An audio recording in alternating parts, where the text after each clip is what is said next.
Faucon Millennial vous est présenté par... Les bâtons de la mort. Ah, les bâtons de la mort. Tu les sniffes, les bâtons de la mort. Tu te les fous partout, les bâtons de la mort. J'aime ça, les bâtons de la mort. Les bâtons de la mort. Ah, les bâtons de la mort.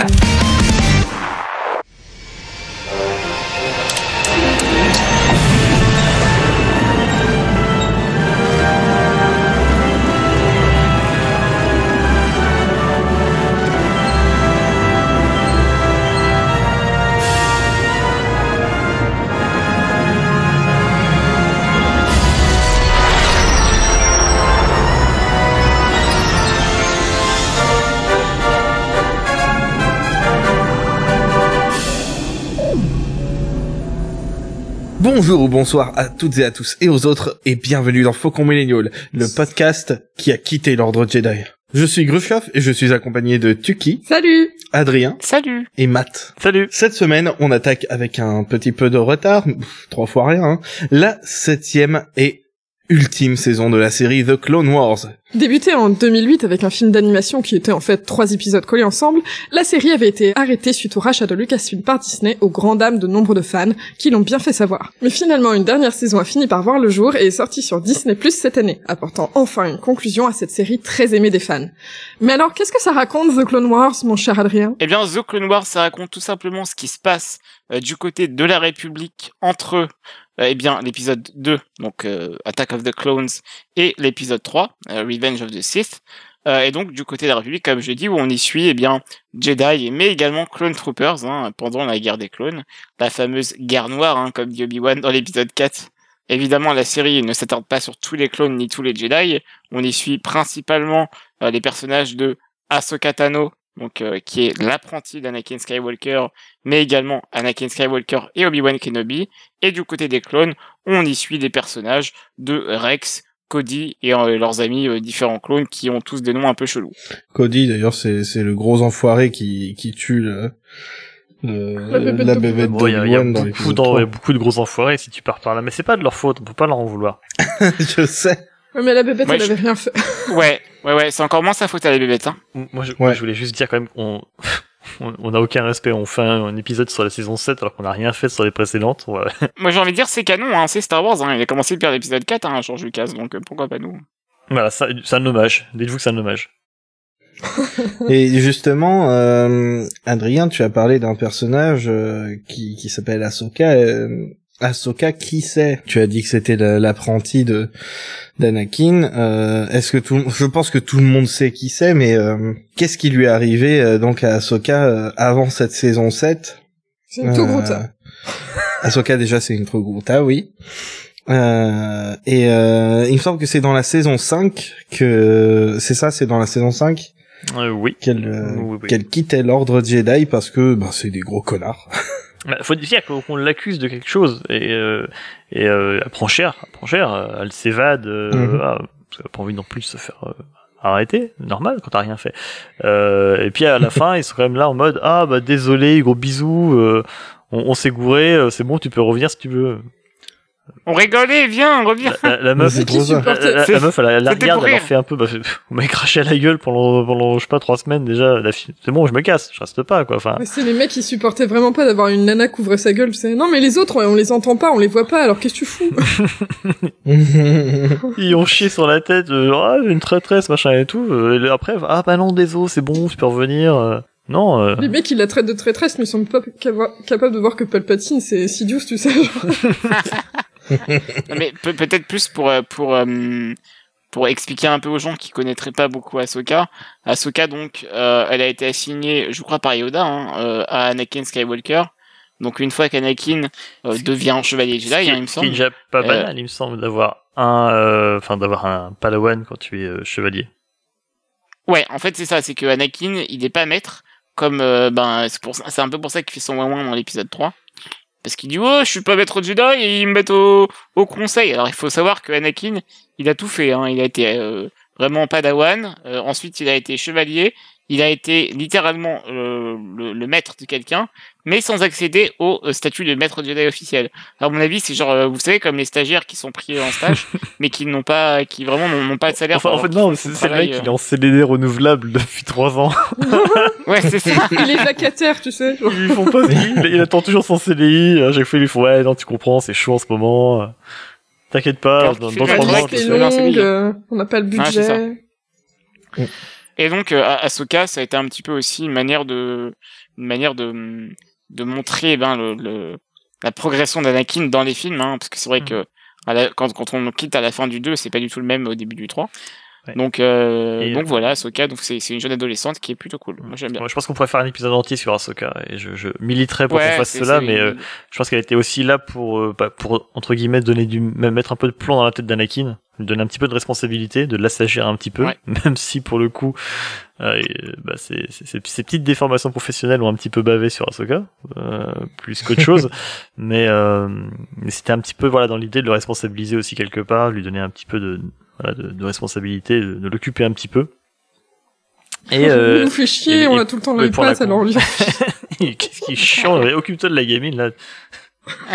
mais au final, pour la construction du personnage d'Anakin, c'est très réussi et en plus, elle nous a donné un super personnage derrière. Qui était détesté d'ailleurs quand elle a commencé. Tout début, Voilà, dis pas ça, moi, les mecs qui vont venir en mode c'est pas vrai, on a toujours Ouais, aimé, ouais, hein. les gars, ils vont venir, mais je te jure, ils font vraiment ça, alors Mais que, oui, oui, je on l'ai se dit. souvient, même moi qui regardais pas la série à l'époque, je savais que les mecs la détestaient. Je veux dire, C'est dire. l'actrice, il me semble que Ashley Eckstein qui joue Ahsoka Tano l'a dit elle-même que ouais c'était dur au début parce que tout le monde crachait sur le personnage. après, Comment tu peux cracher sur Ahsoka? Ah, T'allais c'est dire juste ça. de la misogynie, c'est tout. Il y a pas à chercher plus loin oui, que c'est ça. de la misogynie et puis voilà, c'est une fille Jedi. Pourquoi on crache sur Rose? Pourquoi on crache sur Rey? Pourquoi on crache Ouais. sur le dos? Ouais. Bizarre, hein? Toujours les mêmes. Il y a sûrement un point commun, Je vois pas lequel. mais franchement, non plus. Au bout de 5 saisons de Clone Wars et de Rebels, les mecs ils font ah bah non mais on adore Ahsoka, bah ouais forcément vous préférez le personnage qui est là depuis 2008 que le personnage qui vient d'arriver, c'est normal. Bon, pas pour défendre tous ces vieux schlag incel là, c'est pas pas le but hein, non plus, mais Ahsoka c'est un personnage qui a grandi en même temps que la série, qui a mûri en même temps que la série, en même temps que les téléspectateurs à qui s'adressait la série à la base. Je le dis toujours ça pour toutes les séries animées Star Wars, je le dis, mais c'est le cas. Et c'est vraiment un personnage qui commence enfant. Elle a 10 ans, non, je sais pas, elle a 12 ans. Quand ils lui mettent dans les Ouais, pattes, un c'est un truc truc dans le genre. Pour moi, il y en a 14. Au mais début, ok. elle appelle Snips, la Chippy, c'est vrai qu'elle est un petit peu emmerdeuse. Elle a ce côté agaçant, on dirait qu'ils ont voulu lui donner un gimmick un petit peu agaçant dès le début. Mais c'est quelque chose qui marche, je trouve, au final, parce que du coup, elle a ce côté un petit peu, je cherche le mot, c'est pas insolent, mais quelque chose dans ce genre-là.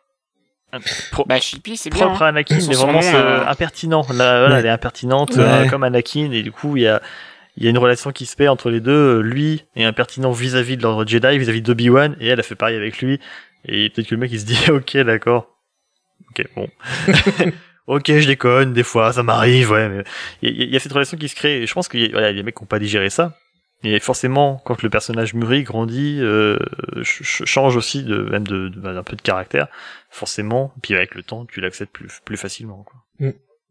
Et du coup, Ahsoka, elle avait quitté les Jedi et cette saison 7, c'est la saison où elle a fait son grand retour, mais c'est pas la seule chose qui a changé dans la saison 7 parce que c'était plus le même budget. Hein, clairement, ils avaient plus d'argent que sur les dernières saisons. Bon, je crois qu'ils auraient plus d'argent pour faire là les 12 épisodes de la saison 7 que pour faire les deux saisons d'avant. C'est possible. Et puis même les technologies ont pas mal évolué aussi, quoi. Voilà, et ils ont complètement en plus changé de style visuel. C'est plus les visages des personnages sont plus les mêmes. Ils ont même profité pour changer les tenues À part Padmé, hein. d'Anakin et Obi-Wan. Ils ont pas changé Padmé, et du coup, elle fait vraiment bizarre comparée aux autres personnages. Elle fait un peu trop lisse. C'est vrai que tous les autres, alors je sais vraiment pas je crois qu'ils ont tout remodélisé ou en tout cas plus finement, clairement.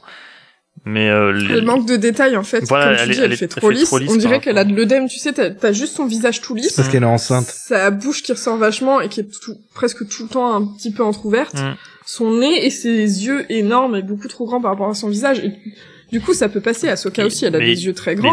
Mais comparé quand elle est face à Anakin qui a des proportions plus raisonnables, ça fait vraiment bizarre. Ils ont mis tout le budget dans Ahsoka et Maul. C'est pas de leur faute. Ils avaient buté pour refaire les on les comprend. Ce qui est rigolo, c'est que justement, je pensais à ces deux-là, et ces deux-là, ils ont l'air en fait d'être à mi-chemin entre leur apparence de Clone Wars et leur apparence de Rebels. Rebels. J'y viendrai après là-dessus, mais moi ce que j'aime bien par contre, c'est que un nouveau style visuel comme tu dis, mais on retrouve nos marques clairement. La patte Clone Wars est là. C'est pas la patte Rebels qui sont très différentes. C'est vraiment la patte Clone Wars. Les armures des clones, elles reflètent toujours pas la lumière. De ça change pas. Moi, ça me dérange pas. J'ai juste, effectivement. Mais moi, je trouve ça bizarre parce que quand je passe de Rebels où j'adore la texture des armures des Stormtroopers et que je repasse à Clone Wars, ça me fait toujours bizarre. C'est pas pareil, puisque les Stormtroopers, ils sont vraiment en low budget et du coup, c'est du plastique tout pourri bien brillant, tu vois, genre lunettes de toilette. Et puis, c'est pour ça que c'est pas résistant et tout, alors que les autres, ça devait être un truc un peu plus résistant, du coup, ça reflète pas. Surtout, dans Rebels, les armures des Stormtroopers, c'est pas comme si ça avait servi des masses encore. Tu regardes Clone Wars, les mecs, ils sont en pleine guerre, quoi. Ils ont pas le temps de retaper leurs armures. Ils vont pas mettre un petit coup de vernis entre deux batailles, quoi. Ils ont une chose à foutre. Moi, je trouve pas. Je peux juste expliquer un truc. J'ai oublié de parler quand j'ai présenté la série que j'ai oublié, de présenter lorsque j'ai parlé de la série les méchants et les antagonistes, parce que c'est vrai que Darth Maul, si c'est un personnage principal ou en tout cas un des personnages les plus importants, principaux d'ailleurs, de Phantom Menace, il faut savoir que c'est surtout un personnage de The Clone Wars, parce qu'il revient dans la série, et en fait, si vous le voyez dans Solo, quand vous le voyez dans Solo, ça fait directement écho à The Clone Wars et à Star Wars Rebels. Donc encore une fois, c'est vraiment toujours une volonté de tout revivoter. Là, on va se mettre justement à parler des épisodes de cette nouvelle saison. Donc attention spoiler si vous avez pas encore regardé. Il y a des gens qui n'ont pas encore regardé. De base, je pense que si vous avez pas vu la saison 7, vous allez pas nous écouter. Ça serait un peu bête. Ouais, mais gardez-le au chaud, ça va être bien. Et du coup, la nouvelle saison, en gros, elle est constituée de 3 arcs, en fait, de 4 épisodes. C'est ça. Pour un total de 12. Et le premier arc, c'est The Bad Batch, qui fait écho aussi à des épisodes, justement, dans lesquels un des clones qui s'appelait Echo était mort. C'est magnifique. Hein. Waouh, J.J. Abrams serait fier. c'est la rime à la J.J. Abrams où en fait c'est littéralement le même mot. C'est la rime giga millionnaire, tu sais, tellement c'est une rime riche. c'est la rime besoin. Du coup, The Bad Batch, c'est des clones giga clichés qui ont des explosions dans leur dos et tout, en mode trop badass. Même si c'est plus ridicule qu'autre chose, mais je trouve ça un peu drôle. Qui viennent en aide à Rex justement et Cody pour une mission qui est très périlleuse. Est-ce que vous pouvez nous raconter un petit peu cet arc-là, les deux choubidous? Alors je me souviens plus trop pourquoi comment a été capturé le clone qu'ils vont aller sauver. Je sais plus si tu t'en souviens. La Citadelle. La Citadelle, oui, mais la Citadelle c'était, je crois que c'était des épisodes avec Tarkin, je crois, il me semble. Alors, oui, mais je crois que ça avait dû le laisser derrière. J'ai pas revu la série. Ouais, moi non plus, ça fait longtemps que j'ai pas revu entière à part la dernière saison. Ouais. Depuis 5 ans en fait. Donc moi. Mais toujours est-il vite fait en fait que Rex avait dû le laisser derrière et qu'il s'était fait voilà, toujours est-il qu'ils sont en pleine campagne, je ne sais plus sur quelle planète, vous voyez comme on a bien préparé cet épisode, ils sont en pleine campagne très difficile puisqu'ils se rendent compte qu'en face la Confédération des systèmes indépendants, les séparatistes, ils arrivent toujours à avoir un coup d'avance et à leur faire à l'envers. C'est un petit peu la haise du côté de la République, c'est un peu le gros malaise. Et ils se rendent compte que quand même ils connaissent vachement bien les techniques de la République Et je ne sais plus comment ils parviennent à découvrir cela. Je crois que c'est avec une communication interceptée. Ils interceptent des trucs et ils découvrent que c'est une voix humaine et voilà, du coup une voix de clone qui plus est. Et qui dit son matricule en plus. Voilà, il donne son matricule et en fait c'était Echo, voilà. Donc un ancien Arc Trooper, je crois, qui faisait déjà partie du squad de Rex. Ouais. Mais d'ailleurs, Rex avait, avant qu'il découvre ça, Rex avait le pressentiment que Echo était vivant et que les séparatistes tenaient leur stratégie de là parce que c'était des stratégies que Rex et Echo avaient inventées. Et du coup, il disait ça, on dirait vraiment trop le type d'idée que Echo avait et c'est pour ça qu'il se pose la question de est-ce que le gars serait en fait pas mort et qui serait pas en train de leur donner tout l'intel. Et donc tout cet arc, alors on a premier épisode où justement ça les amène à découvrir qu'Echo est toujours en vie, et les 3 épisodes suivants c'est à la fin du deuxième qu'il découvre. C'est à la fin du deuxième, tu es sûr? C'est à la fin du deuxième qu'il le retrouve en tout cas. Qu'il le retrouve, oui, parce qu'en plus, en fait, la fin c'est le sauvetage, hein, basiquement. Les 3 autres épisodes, c'est on va là où il se trouve, on commence à maraver les droïdes sur place, et ensuite on le libère, et ensuite on rentre à la maison. Basiquement, c'est à peu près ça. Je résume très vite, hein, on n'est pas là pour vous raconter tous les épisodes, mais dans cette tâche, Rex est aidé effectivement par le Bad Batch. des mecs trop badass, quoi. C'est les clones. Alors c'est les clones qui sont censés être tous un petit peu mal foutus. C'est un peu les déchets des Kaminoans. C'est des mecs. Bah, ça s'est mal passé quelque part à un moment donné, et il y a toujours un truc qui a vrillé lors de leur conception, si on peut dire. Ouais, mais eux c'est à leur avantage. Ils ont tous genre des espèces de super pouvoirs, tu vois. T'as Rambo qui sent les trucs électromagnétiques. C'est ça. Contrairement à 99, parce qu'en fait le Bad Batch s'appelle, je crois, l'unité 99 ou un truc comme ça, je sais plus exactement le titre. Et c'est en hommage à un autre épisode justement de Clone Wars où on suit un clone qui lui a pas eu de bol, lui aussi il est né avec des malformations, mais pour le coup il a à moitié bossu, il ressemble à rien, et il est juste bon à nettoyer les casiers, c'était avec les vestiaires de l'escadron Domino. C'est ça, sur Kamino. Et en fait cette unité de gros balèzes, elle est nommée en hommage à ce personnage, ce qui est plutôt cool finalement. Et comment vous résumez le Bad Batch? En fait, c'est vous prenez les personnages de Team Fortress 2, vous les groupez par 2, et vous avez cette team, ils sont 4. On va avoir, alors j'ai pas tous les noms, mais Wrecker, c'est un croisement entre le Soldier et puis le Heavy de Team Fortress 2. Hein. Clairement, c'est le gros balèze qui casse tout, qui a une force surhumaine, qui veut tout faire péter. Et ensuite, on a Crosshair, c'est le sniper. Avec la cible dessinée autour de l'œil. Le sniper, voilà, le mec qui s'appelle le viseur, enfin le mec il s'appelle le réticule visé, il laisse ça sur son... Comment il s'appelle? C'est Colin Farrell dans Daredevil, tu sais. Oui, c'est ça.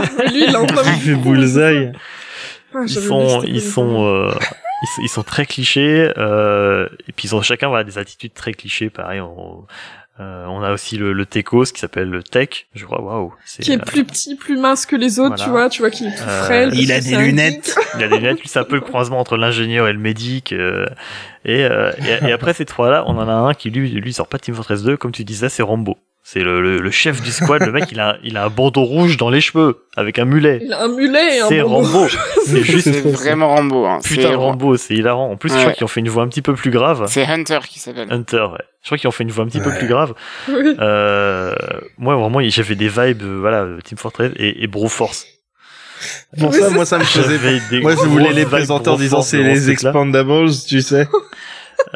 Mais du coup c'est cliché, mais il y a vraiment une vibe un peu Expandables comme ça tout le long des épisodes, où c'est bourrin, voilà, comme tu dis, il y a des droïdes qui explosent derrière eux quand eux ils marchent presque au ralenti devant, ils se retournent pas besoin de se retourner quand t'as un mec aussi fort. Ouais, mais t'as Grushkov qui avait souligné un truc qui était intéressant, c'est que par contre, ce qui est intéressant de voir avec eux, c'est que ils travaillent super bien en équipe, c'est-à-dire que ils sont ultra coordonnés et vraiment leurs actions sont homogènes, alors que dans la série, quand tu vois les clones agir, il y a souvent des prises de tête, des trucs d'ego, des trucs de non, enfin, ils sont un peu désorganisés, je trouve. Alors que là, le Bad Batch, ça fait vraiment, dès qu'ils se mettent à faire leur truc, ça fait vraiment une team très coordonnée avec chacun sait ce qu'il a à faire. Quand l'un passe une instruction à l'autre, c'est fait tout de suite. Enfin, justement, ça marche ultra bien. D'autres trucs. Qu'est-ce que je voulais dire? Et du coup, voilà, donc on a ces 4 clichés, du coup, pour vraiment tirer des films d'action et puis voilà, même de certains jeux vidéo, même, enfin, c'est même pas de jeux vidéo, mais c'est la culture générale, on a forcément ce genre de cliché qui revient. Ça marche bien, c'est rigolo, c'est bourrin, mais à côté de ça, au niveau du design, je trouve qu'ils ont réussi en partant du visage d'un clone de base, ils ont réussi à faire des légères modifications. On retombe toujours un peu dessus, mais on a vraiment des personnages qui se distinguent. C'est assez intéressant. C'est plutôt réussi, je trouve. Et comme tu disais, alors ils ont une énorme cohésion entre eux. Par contre, et c'est justement, je pense, c'est parce qu'ils se sentent à part des autres, pas forcément parce qu'ils sont beaucoup plus balèzes, même si je pense qu'ils le pensent vraiment, mais ils appellent les autres clones les regulars, les regs. Ouais, les regs. Les bouffons standards, quoi. Il y a vraiment un mépris de ce côté-là des autres clones. Je pense qu'ils se sentent ils se sentent clairement à part des clones. Et juste avec Rex, où au début, il le chambre un peu comme ça, il lui envoie des fions. Et après, ils se rendent compte que le mec, quand même, il sait un petit peu ce qu'il fait. Et ils finissent à l'accepter beaucoup mieux. Mais ça, c'était plutôt intéressant, quoi. En fait, c'est parce que les clones, c'est tous des évolis, et puis t'as ce groupe-là, c'est les évolutions, genre t'as Pyroli, et tout. Plus sérieusement, j'ai bien aimé cet arc, parce que justement, la Bad Batch, en fait, à la base, c'est vraiment des mutations génétiques un peu foireuses, et surtout, c'est des gens qui n'auraient pas dû être là. Et c'est cool de voir, en fait, des personnes, clairement, sur le papier, moi, j'y ai vu des handicapés, genre qui vraiment n'avaient pas où il fallait de ça. Et finalement, ça leur donne une force, en fait. Et ils sont vraiment, comme tu disais, genre, hyper coordonnés. Et c'est cool de voir, en fait, que, malgré le fait qu'ils soient différents des autres, en fait, ils mettent la race à tout le monde, quoi. Ils sont vraiment super forts et, Après, ça aurait pu être cool de voir ça. Enfin, non, vas-y. On leur donne quand même plein d'attributs, enfin, je vais pas dire viril, mais c'est des attributs de puissance, quoi. C'est pas comme dit, c'est pas des défauts qu'ils ont. On n'est pas comme dans le cas de 99 qui lui est vraiment, pour le coup, il est vraiment pas aidé, il est vraiment pas gâté. Là, oh zut, on a foiré ce clone, il dispose d'une force surhumaine. Ouais, c'est ça. Putain, c'est pas de bol, quoi. Il devrait rater plus souvent. Ça aurait été intéressant d'aller justement dans le sens inverse, quoi, d'essayer de leur donner des vrais défauts, enfin pas des défauts, mais justement des handicaps, même des légers handicaps, et de montrer que ça leur donne de la force, justement, quoi. Ouais, parce qu'ils doivent contourner ce handicap et du coup ils ont une autre vision, une autre façon de faire que les gens sans handicap verraient pas parce qu'ils ont pas dû trouver des solutions pour. Le seul qui rentre un peu dans cette case, mais on reste quand même sur quelque chose d'assez établi maintenant, c'est le tech. Enfin, c'est tech, c'est le technicien, moitié technicien, moitié un télo de service.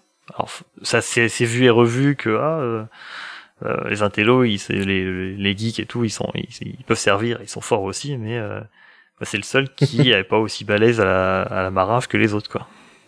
Alors par contre, Tech, vraiment, c'est pas dit, hein, mais tous les soirs, il est sur Reddit à insulter les minorités.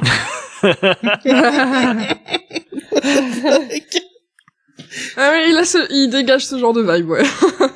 Alors que c'est le mec qui sert d'interprète tout le long des derniers épisodes avec la peuplade locale, là.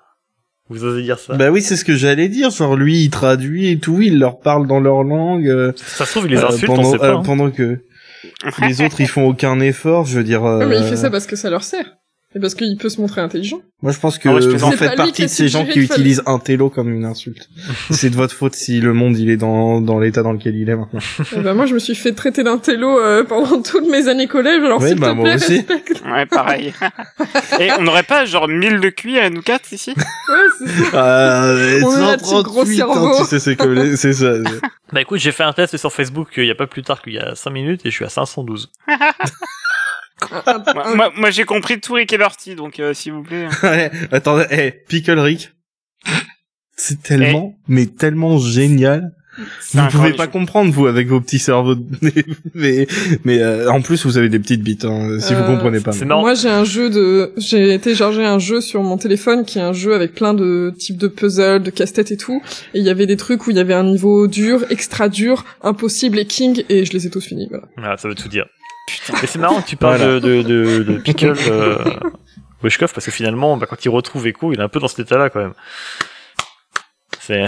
Ah oui, attention. Pickle Echo. Echo, en fait, il nous fait une Snoke. Il est dans son bocal à La cornichon. différence, c'est que lui, il sert encore, parce qu'il est câblé de partout, et justement, Ouais. il sert un peu d'IA aux séparatistes. Mais C'est ça. fort heureusement, le Bad Batch est là pour le tirer d'affaire avec Rex. Je crois Moi, qu'ils ça par m'a... Pardon. ils sont pas tout seuls, je crois, parce qu'ils ont pas Anakin avec eux. Si, ils ont C'est Anakin. Anakin qui Moi, le suit. ça m'a... Le truc dans lequel il est... Echo, ça m'a fait penser à quand Kanan et Ezra vont essayer de sauver une Jedi Le que Minara. Kanan connaissait, ouais, et qui est dans une espèce de stase comme ça. C'est marrant que tu dis ça, parce que moi, ça m'a fait plutôt penser au sarcophage dans lequel ils ont mis Maul à la fin de la Oui, même c'est vrai saison, aussi, ouais. plutôt. On dirait que c'est deux séries qui ont été faites par... Par des gens qui Par, étaient fans Dave des femmes, Filoni. des dames de fer. Ouais, c'est clair. Moi, une vraie question, par contre, c'est pourquoi ils se sont fait chier à donner des membres cybernétiques à Echo alors qu'ils leur servaient juste d'IA, en fait. Je te l'ai expliqué, c'est parce que leur truc, c'était un espèce de sarcophage debout, et du coup, il tenait pas, donc ils ont dû lui rajouter des gens pour qu'il puisse Ouais. tenir dans la position. Non, mais Ouais, je peut-être crois que c'était vraiment des expériences, non? Je sais pas. il avait pas juste un Peut-être. bras interface, un petit peu comme les droïdes, Non, il a là. 2 jambes en métal. Les je jambes crois, aussi? non Ouais. Bah ouais, on dirait clairement qu'il a des jambes en métal. Mais Bah, nous, on a vous vu pensez que pas qu'ils l'épisode allaient où le il porter sortait jusque-là son- pour le foutre sur le machin? Fallait bien qu'ils se démerdent tout ça, à un moment donné. Ouais, c'est peut-être ça. Ouais, aussi. c'est peut-être ça. Non, Droïde, touche mais pas pas cette inhumain. merde, non. Ok. Non, mais ils peuvent déplacer des trucs sans les porter. Enfin, vous foutez de ma gueule ou quoi? Mais ils C'est veulent pas Star Wars. gaspiller ça pour des trucs. Toujours est-il que, Voilà, voilà, enfin, c'est tout. de mémoire, cet arc-là apporte pas énormément de choses, au final, Mais y a pas l'autre connard qui meurt là, justement, quand on parlait des antagonistes. C'est pas enfin le moment où mais tu sais, les connards, il y en a beaucoup. l'araignée hein. meurt. Si, voilà, alors, le connard, et l'amiral, comment ça s'appelle? Treyarch, je crois, je ne sais plus. L'amiral Tarentule, là. Ouais. On va l'appeler comme ça, amiral Tarentule. Désolé. Ça lui va Je me très souviens bien, plus je de trouve. Trench, c'est Trench, amiral Ouais. Trench. Moi je l'aimais Tarentule. bien parce qu'il avait ce côté un petit peu gros méchant, en plus original, propre à la série, c'était assez cool. Non mais C'est je l'aimais bien. littéralement une araignée, forcément que c'est un gros méchant. Oui, c'est un peu ça, c'est un peu cliché, mais bon. Je trouve qu'il a une bonne gueule et puis il était rigolo un peu dans son rôle un peu cliché, c'était cool. Et du coup, là, ça y est, c'est la fin pour lui. C'est fini. Et oui. Mais par contre, ce qu'on note, c'est qu'Anakin le dégomme un peu de sang-froid. Déjà. Hein. Ben, c'est pas la première fois justement qu'il le fait hein, en plus. Oui, Anakin. mais c'est toujours bien de le montrer, enfin de le rappeler. Parce que ce qu'on n'a pas dit, et parce qu'on va y venir après, mais ces derniers épisodes de Clone Wars se synchronisent avec l'épisode 3. Ouais. Surtout le dernier arc, et donc c'est important de montrer qu'Anakin il commence doucement à virer alt-right, hein. Ça devient de plus en plus Tu clair. sais, après avoir massacré un village, y compris les enfants et tout, Oui. il commence tout juste là à virer. Voilà. Non, mais c'est toujours bon de rappeler qu'il est pas, c'est pas un gentil non plus, quoi. D'ailleurs, j'ai bien aimé dans l'épisode où t'as Rex et Anakin qui parlent à Rambo et puis qui lui font t'as Anakin qui fait bon tu sais Rex il faut qu'on fasse le truc là et puis t'as Rex qui est genre quoi mais si tu sais très bien de quoi je parle non mais si là il faut qu'on le fasse et puis Ouais, t'as l'autre en clairement, face ils étaient en train d'aller se sucer, les mecs, en fait. qui est trop gêné. On y a je vraiment vous laisse tous pensé, ça hein. tous deux. C'est obligé. Mais grave, moi je me c'est vraiment en train de me dire mais qu'est-ce qu'ils vont ils vont ken derrière les caisses. Mais- Moi, je me suis dit, enfin! la pèse. Ouais. Et en fait non, c'est Anakin qui s'enferme dans les quartiers de Rex avec son casque pour discuter avec Padmé. Et du coup, c'est trop drôle parce que t'as Obi-Wan qui arrive, qui demande à Rex pourquoi t'es devant en train de faire le gay alors qu'Anakin est tout seul à l'intérieur. Pourquoi L'autre, il tu est fais genre, le gay? Je Et sais puis pas. du coup après t'as Anakin qui sort et puis ils font genre ouais c'est bon on se casse, la mission est approuvée, on s'en fout de ce que le conseil a dit. Et puis t'as Obi-Wan juste comme ça, tu sais le mec il a toujours un micro dans sa poche prêt et puis il fait en fait j'espère que t'as dit à Padmé que je lui passais le bonjour. Boum. Genre Et du coup, le mec, pendant tout le film, après, il pense pas qu'il peut y avoir des soucis avec Padmé. Ouais. mais il est un peu uptight Obi-Wan. Écoute, Obi-Wan, il a beaucoup de choses à gérer. Faut pas y en vouloir. Il fait ce qu'il peut, le Mais pauvre. son chéri Mais je Maul pense qui surtout part qu'il s'en branle, en fait. cacahuète. Je crois que c'est quelque chose qui le dérangeait pas des masses. Non, c'est mais deux adultes qui il a font jamais pensé que les soucis d'Anakin pouvaient avoir un lien avec ça et que il aurait pu lui proposer son aide. Et écoute, en même temps, quand on est aussi porté sur la boisson que lui, je pense qu'on a d'autres problèmes à gérer que ses potes. Non, mais il va voir Dexter, Jetster, Ça, faudra qu'on en parle un jour de ça. Obi-Wan, il picole tout le temps. Ah, Je suis navré. Un jour, je suis désolé, mais on fera un épisode sur Dexter et Matrax. mais j'ai l'impression que les Jedi c'est surtout tu vois les mecs si tu leur dis que tu sais c'est les gens qui te font salut ça va et si tu commences à leur dire non ça va pas ils sont genre oh, merde moi je demandais ça juste par politesse tu vois. Oh, tu sais, tout le monde va mal au bout d'un moment. Oh mais c'est un lundi hein. c'est autre chose. Ah, ça va passer, souris, si t'as une dépression, fais pas Genre, chier. le seul qu'on a quelque chose à foutre de Anakin dans les films, c'est Qui-Gon qui est littéralement en train de faire une crise de panique parce qu'il voit qu'Anakin va pas bien et puis t'as Yoda il est affecté parce que bon bah il y a Qui-Gon qui lui crie dans les oreilles mais Quel film t'as vu? De quoi tu parles? C'est dans quand t'as Yoda qui est en l'épisode 2, méditation ça, et non qu'on entend Qui-Gon Putain, mais ouais, d'accord, mais ça c'est pas c'est après quand il est déjà mort. Bref, Mais justement, Tout ça t'as pour Yoda qui dire, est le resté avec son Bad Batch, ça Batch. branché sur celui-là de Qui-Gon et c'est lui qui reçoit tout. C'est quoi ce bordel? mais du coup, Anakin, justement, on le quitte juste après ça et on repasse justement, comme je disais, à Ahsoka qui fait sa vie un petit peu dans les bas-fonds de Coruscant. Je n'ai pas du tout vu cet arc-là, donc je vous laisse gérer. C'est vrai Qu'est-ce qui se passe là-dedans, les petites? C'est le meilleur arc de toutes les saisons. Ah, c'est marrant que tu dis ça. C'est marrant que tu dis ça parce que moi, j'ai souvent lu récemment, la suite à la saison, il y a quand même pas mal de monde qui m'ont dit oh c'était l'arc un peu le plus faible. Ah ouais? Ouais. Bah, c'est celui que j'ai préféré, celui que j'ai moins bien aimé, c'est Bad Batch. Eh ben, je te laisse introduire cet arc, et puis tu nous en diras plus. Alors, donc, en gros, on suit Ahsoka. Faut savoir que Ahsoka n'avait plus de nouvelles depuis la saison 5, il me semble, où justement elle quitte l'ordre Jedi. Donc, en fait, on la suit et c'est un peu devenu une comment dirais-je? Un peu une wanderer, hein, ouais, voilà, elle rôde un petit peu. Et donc, elle rôde dans les bas-fonds de Coruscant, appelez-la comme vous voulez, cette planète. Mais, Coruscant parce que c'est un vrai adjectif. Comment je dis? Coruscant. Ça se dit Coruscant, ou Coruscante, mais c'est parce que c'est un vrai adjectif. À l'époque, j'ai vu des traductions qui disaient Coruscentre. Moi, je crois que ça se dit Mais- Qui-Gon.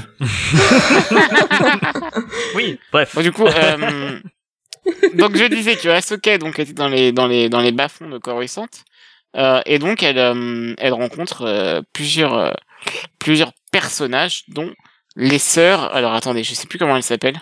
Martez. Martez, voilà, c'est ça, je cherchais. Ah oui, le gardien de but de l'équipe de France. Fabien Martez. Désolé. Donc dans cet arc, elle se lie un petit peu aux deux sœurs Martez, donc qui sont donc Trace et Rafa. Et donc ces deux sœurs qui globalement fricotent plus ou moins avec la pègre, toujours en étant voilà. Surtout l'une c'est des pas non deux, plus hein, les- c'est quelque chose d'assez. Ouais, c'est ça, ouais. On fait, La plus grande surtout. en fait, on a la grande sœur qui est prête à faire des trucs un petit peu louches pour essayer, pour s'aider elle-même déjà, j'ai l'impression, et aussi aider sa sœur à s'en sortir plus ou moins, parce qu'ils vivent dans le niveau 1313, le fameux où au moment c'est la S sur Coruscant. On apprend que leurs parents ils sont séparés, du moins au début. Et voilà, puis elles survivent en fait, simplement sur Coruscant. Et Trace, son truc, elle, c'est de se construire un vaisseau pour se casser de là. C'est ça. Et en fait, donc c'est vraiment un arc qui commence sur cette planète, donc sur Coruscant, et en fait ça finit par par bouger et par aller à d'autres endroits. Donc On voyage. c'est un arc en fait. En fin de compte, genre maintenant que j'y pense, j'avoue que c'est pas le meilleur arc de la série, le meilleur arc de la fin de la. Ouais, je pense que ce serait le dernier plutôt, mais en tout cas c'est le premier, enfin les 2 premiers épisodes sont vraiment bien, je trouve, de l'arc. Où en fait vraiment c'est Ahsoka qui vit une vie un petit peu de pas de malfrat, mais en tout cas de quelqu'un qui Hors la loi. Pardon. De hors la loi. Ouais, voilà, c'est ça, hors la loi. Et j'ai surtout adoré. En fait, moi, cet arc, surtout le début, m'a vraiment fait penser à The Last Jedi. Parce que, putain, on dirait que je suis Grushkov, il y a tout qui me fait penser à The Last Jedi. Mais en gros, voilà, ça m'a fait penser beaucoup à The Last Jedi parce que vraiment, c'est là où, en fait, Ahsoka se rend compte que, eh bien, des gens ont vu leur vie complètement détruite à cause des Jedi. Donc, dont les sœurs Martez. Ouais. Et je trouve ça vraiment bien parce que Ahsoka qui a quitté l'ordre, hein, mais qui quand même est restée fidèle aux Jedi et à leur dogme, eh bien elle se rend compte que la vie des sœurs Martez a été profondément affectée par les Jedi et du coup elle déteste les Jedi, donc Ahsoka est obligée de se cacher, en tout cas de cacher sa force et tout ce qu'elle était avant. Et donc Ahsoka elle est un peu là en mode ouais mais non ils sont gentils les Jedi, et en fin de compte les sœurs Martez à côté elles défoncent l'ordre. Donc et t'as pas dit pourquoi, c'est parce que justement c'est encore un écho à un autre épisode où on a Cad Bane qui vient comment dire aider Zero. Cad Zero, Bane, un chasseur de primes, le légendaire chasseur de primes à l'époque, bien plus que Matrax, avec un chapeau. Oh, c'est lui. Oui, Quoi avec sa grosse voix là. Cad Bane, le Duro, oui, qui est super classe avec son grand chapeau, qui vient aider donc Zero le Hutt à s'échapper. On a plusieurs épisodes, je crois, et en fait il remonte, il remonte ou il descend, je sais plus, dans les bas-fonds de Coruscant. Et il y a toute une poursuite. Il y a un vaisseau qui va venir s'écraser contre des bâtiments à ce moment-là, et les parents des sœurs Martez, en fait, ils sont pas séparés, c'est juste qu'ils sont canés. ils sont morts. Et ils étaient séparés, genre les bras des jambes. Voilà, séparés littéralement en petits morceaux. Simplement, ils ont été tués dans l'accident provoqué. À la fois par Cad Bane, mais aussi par les Jedi, parce que les Jedi, eux, leur but c'était d'arrêter Zero et pas spécialement de protéger les gens qui étaient autour. En tout cas, c'était pas leur objectif principal. Et c'est là que alors c'est à la fois là que que Ahsoka réalise que les Jedi ils peuvent faire du bien mais ils peuvent aussi faire du mal. Même si auparavant déjà elle a été plutôt amère vu comme ils l'ont jeté comme une malpropre. Mais il y a cette dimension là, et en même temps à la fin elle réalise qu'elle peut pas non plus rester en dehors de tout ça et qu'il faut quand même qu'elle s'implique pour justement éviter que ça se reproduise et que d'autres choses de ce type là se produisent. Donc c'est un arc assez intéressant. Je l'ai bien aimé, je l'ai trouvé un poil long, je pense que 3 épisodes auraient suffi. Et je me dis qu'il aurait eu sa place dans une saison, on va dire, plus régulière de Clone Wars. Une saison de 20 épisodes. Là, dans quelque chose d'aussi événementiel, avec aussi peu d'épisodes, je trouve qu'il fait un petit peu décalé, mais il est pas dénué d'intérêt comme arc. C'est le début surtout que je trouve vraiment hyper intéressant, parce qu'on voit enfin la vie dans Star Wars. Et moi, vous savez bien, je pense que vous commencez à me connaître si vous écoutez un peu le podcast. Moi, quand on voit des morceaux de vie de personnes qui vivent tout simplement leur vie de citoyens de l'espace, je trouve ça génial, parce que vraiment ça montre un petit peu le quotidien des gens, et en fait c'est tellement un univers qui est plausible, enfin pas pour beaucoup de choses, mais moi ce que j'aime bien c'est qu'on va sur Kessel et qu'on voit un autre aspect de Kessel qui est super intéressant. J'étais resté un peu à l'image, vraiment l'ancienne image du Kessel du Legend, où on nous dit que c'est un putain de gros caillou pourri avec juste plein d'épices et des mines partout. Dans Solo, on voit cet aspect, on voit les mines, on voit tout ça. Mais c'est tout ce qu'on en voit là dans cet épisode. On en voit que Kessel, c'est aussi bien, des mines, un ravage écologique monstrueux et tout. Et en même temps, à côté de ça, il y a toute une phase du planétoïde, parce que c'est pas vraiment une planète, mais qui est plutôt verdoyante, avec des maisons de luxe et tout, pour justement un petit peu tous les parrains, si on peut dire, du trafic d'épices, quoi. C'était intéressant, que ce petit truc-là, c'était vachement intéressant. Est-ce Ouais, qu'on mais voit c'est- Po faire son trafic? Alors non, Il était trop occupé à voler un speeder à côté. il est tout simplement pas né à l'époque, ouais, naturellement. Je Mais sais. en tout cas, c'est vraiment quelque chose de cool, comme tu disais, voir un autre aspect de Castle après Solo, ça fait du bien. Mais qui se complètent d'ailleurs. Les deux se complètent, ils se Oui, se Clairement, contredisent pas, je trouve. clairement, surtout là il montre en fait avec ça que finalement, il montre un petit peu l'envers du décor avec justement les riches qui profitent des pauvres et des esclaves qu'on a vu dans Solo, quoi. Et ça, peu importe l'époque, sous l'Empire ou la République, c'est les mêmes merdes. Et puis les derniers ça, c'est épisodes, cool. on voit les Pikes. Moi, j'aime bien les Pikes. Je trouve qu'ils sont très très cool. Ouais. Ils font. J'aime bien parce qu'ils ont réussi à faire quelque chose qui soit à la fois assez comique finalement et en même temps, je trouve qu'ils sont assez flippants comme saloperie. Les Pikes, ils sont pas. Ils sont pas gentils en plus. hein. T'irais pas, Ah ouais, les t'irais pas Pictes, boire un verre, t'irais au pas nord boire un de verre, l'Angleterre, je connais. boire un verre avec eux comme ça un soir. Enfin, c'est pas l'air d'être des mecs de franc, voilà, de bonne camaraderie. Mais c'est toujours cool de les retrouver, je trouve. Et mais seul bémol, je trouve que tout ce passage sur, je sais pas comment s'appelle leur planète d'ailleurs, mais tout ce passage chez les Pikes là, il s'étend un petit peu, parce qu'ils se font capturer, ils s'échappent, ils se refont capturer, ils se rééchappent. Oui, alors ça c'est drôle parce que en voyant l'épisode, j'ai relancé donc l'épisode la semaine d'après, et je me rappelle plus comment on avait terminé l'épisode, je crois que c'est l'épisode 6. Et je me suis dit, merde, est-ce que j'ai mis le bon épisode? Parce que vraiment, les deux épisodes Mais je l'ai commencent déjà pareil, vu, ça, c'est quasiment. bizarre. Mais ouais, je me dis, merde, mais j'ai pas déjà vu cet épisode-là, parce que, Ahsoka était enfermée au même endroit, quoi. Mais... Et mon seul reproche, vraiment, c'est que je trouve qu'il traîne un petit peu en longueur et qu'il est déplacé. Je trouve qu'il y avait des arcs à finir, plutôt qu'à mettre celui-ci, voilà, quand tu sais que t'as que 12 épisodes pour clôturer la série, et celui-ci était peut-être pas indispensable. Je pense qu'il était vraiment là pour montrer qu'est-ce qu'a fait Ahsoka pendant ce temps-là et qu'est-ce qui l'a amené à se réimpliquer derrière dans le siège de Mandalore, notamment. Mais, il s'étend un petit peu en longueur. Bon, au moins on peut, ça nous permet au moins de shipper Trace avec Ahsoka, c'est déjà pas mal. Ah oui, naturellement. De 200%. Ouais. Ça, c'est naturellement.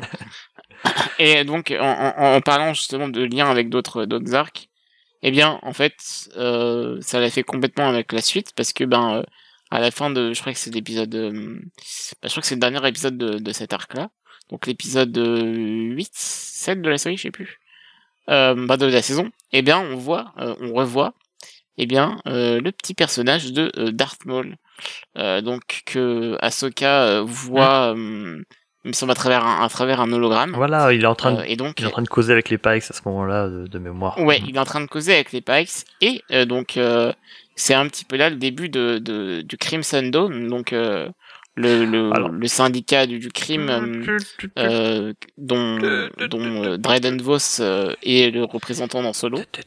Donc pardonne-moi mon petit ami, mais tu mélanges un petit peu tout. C'est vrai?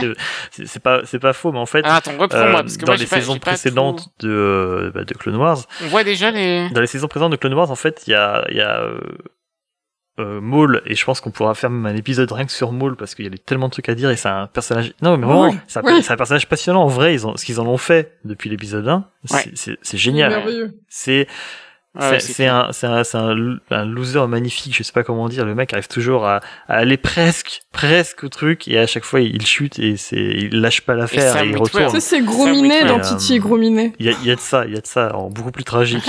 et Sam Witwer, on va en parler dans le dernier arc, mais il est incroyable. Mais en fait, à un moment donné, voilà, donc Maul réussit déjà à se retrouver une paire de jambes, à sortir de sa décharge, et à un moment donné, il met la main, il arrive à prendre le contrôle un petit peu de la Death Watch, qui sont un groupe de Mandaloriens, et suite à ça, il fait main basse sur passage les Pikes. Je crois qu'il y a aussi le Soleil Noir, même s'il s'appelle peut-être plus comme ça, je sais plus. Si c'est le Soleil Noir, si ils ont gardé ce nom-là, effectivement. En fait, c'est le collectif des ombres de Dark Maul, qui sont en gros un super syndicat du crime qui rassemble plusieurs syndicats comme cela. Et en fait, Crimson Dawn, à ce moment-là, on le voit pas dans ces épisodes-là, ça n'existait pas encore. Mais depuis, il y a eu Solo, et dans la saison 7, on voit à un moment un hologramme des différents dirigeants de ces syndicats-là, et on voit effectivement Dryden Voss qui apparaît. Donc le Crimson Dawn fait partie déjà de ces trucs que gère Maul. à ce moment-là, mais ça c'était en fait c'est le collectif des ombres, tout ce rassemblement de gros syndicats du crime. Donc ouais, on voit Maul voilà causé par hologramme avec les Pikes. Je crois qu'ils sont en train de dire en gros que ça pue la merde, un truc comme ça. Je sais plus trop. Je sais pas de grosses précisions, mais voilà. C'est là qu'Ahsoka récupère des infos sur Maul. Et en fait, elle est suivie par des Mandaloriens qui sont en couverture à ce moment-là dans le coin. Ils sont pas en armure, eux, ils ont juste une couverture. Non. Il fait froid. Attends, parce qu'ils sont en armure, mais ils mettent une capuche. Ouais. On a Bo-Katan qui est là, qui est un petit peu la leader de, je sais pas comment on dit, qui est la sœur de Satine. De Satine, effectivement. Feu Satine. Qui était l'ex d'Obi-Wan. Voilà. Feu Satine. Qui s'était fait assassiner par Maul. Par Maul. Triste. Voilà. Ça l'histoire. Devant Obi-Wan. Horrible. Cet épisode-là, il est tellement touché. Bo-Katan qui cherche un petit peu, voilà, à dégommer Maul de Mandalore. Enfin, dégommer tout court ou le virer de Mandalore, en tout cas. Parce que pendant ce temps-là, Maul, il a quand même un petit peu la main mise sur Mandalore depuis quelque temps.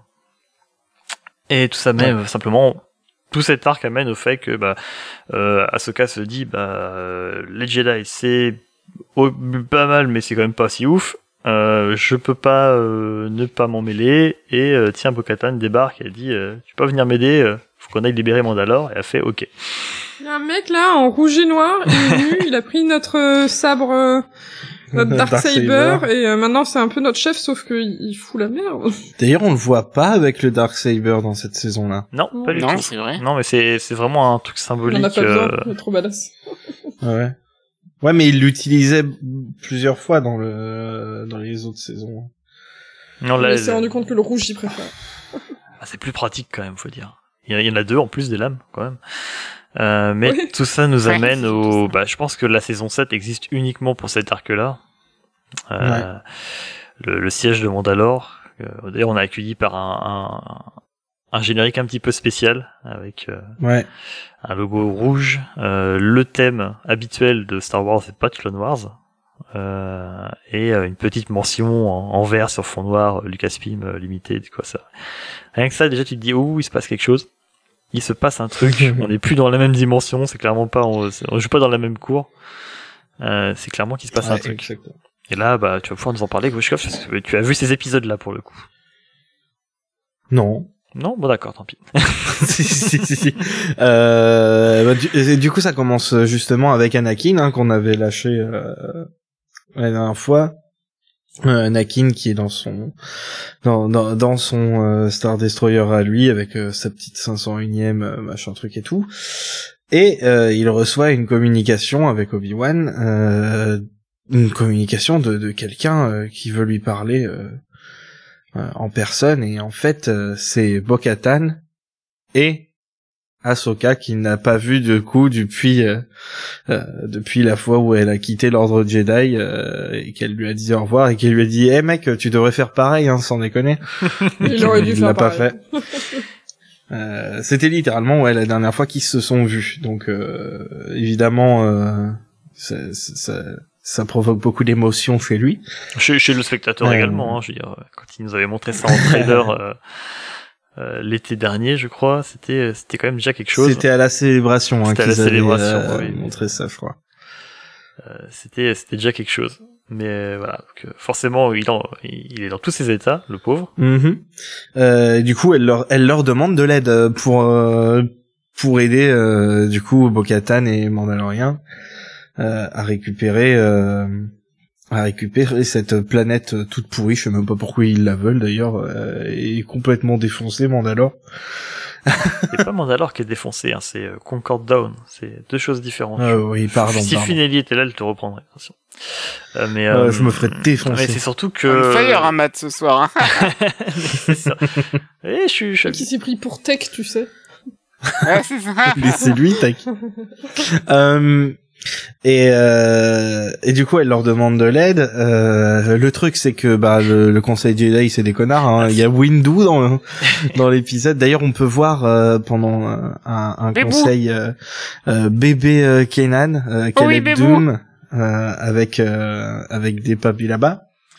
Je l'aime. en hologramme. Alors si à la base si Bo-Katan et Ahsoka demandent de l'aide, c'est aussi que grâce à Ahsoka, ils savent que Maul est sur place.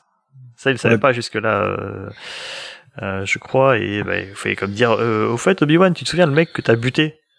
Ouais. Bah, tu sais qu'il était pas mort, ouais. Bah, là, il fout la merde, s'il te plaît. Il va falloir bien nous filer un coup de main. Le mec qui a buté ton maître, que du coup t'as buté, mais en fait après il est revenu, il a buté ta meuf.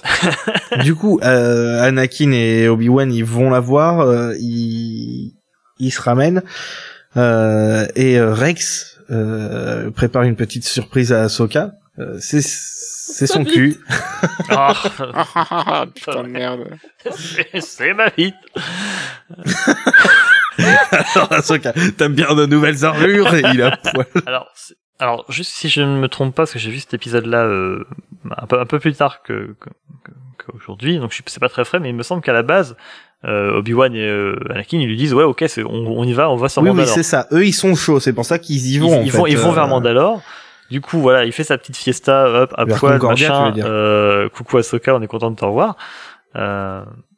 Mais voilà, je te laisse reprendre parce qu'ils ont des magnifiques casques dont on va pouvoir parler, je suppose. C'est ça, ils se sont fait un paint job sur le casque où en fait ils se sont mis aux couleurs d'Ahsoka, donc orange comme Trump et blanc comme Trump aussi. Non mais ça reprend simplement le motif qu'elle a sur le front. Oui, c'est ça. Donc en fait les mecs ils se sont fait une blackface. Mais c'est ça en vrai. Ils se sont fait une Togruta face. C'est une Togruta face, mais non mais c'est une marque de guerre, c'est un hommage, c'est. Ouais. Mais c'est comme Trudeau qui se fait une blackface quand il va en Inde et qui se met en full tenue, c'est un hommage aussi. Non, mais la coutume locale. C'est dans l'esprit mandalorien. Regarde, on a Rex qui a je ne sais plus qu'on appelle ça les marques sur son casque là. Putain, Funeli, pourquoi t'es pas là? Pourquoi t'as pas regardé la série? Tu fais chier. Mais d'ailleurs, il y a les Mandaloriens les Mandaloriens qui suivent Maul, justement, ils se sont fait aussi les marques de Maul. Ils se sont même mis des petites cornes. Voilà, ils ont des cornes sur les casques et tout. Donc c'est vraiment dans l'idée de faire un hommage. Et d'ailleurs, ils l'appellent tous Commander alors qu'elle n'est plus de Jedi, donc elle n'est même plus commandant. Dans l'armée de la République, quoi. Donc il y a vraiment un énorme respect de la part de la compagnie comment on appelle ça? La 501e. C'est de la 501e de Nakin, effectivement, oui. Contrairement à la vraie vie. Ouais, c'est ça, c'est eux, c'est la bonne 501e.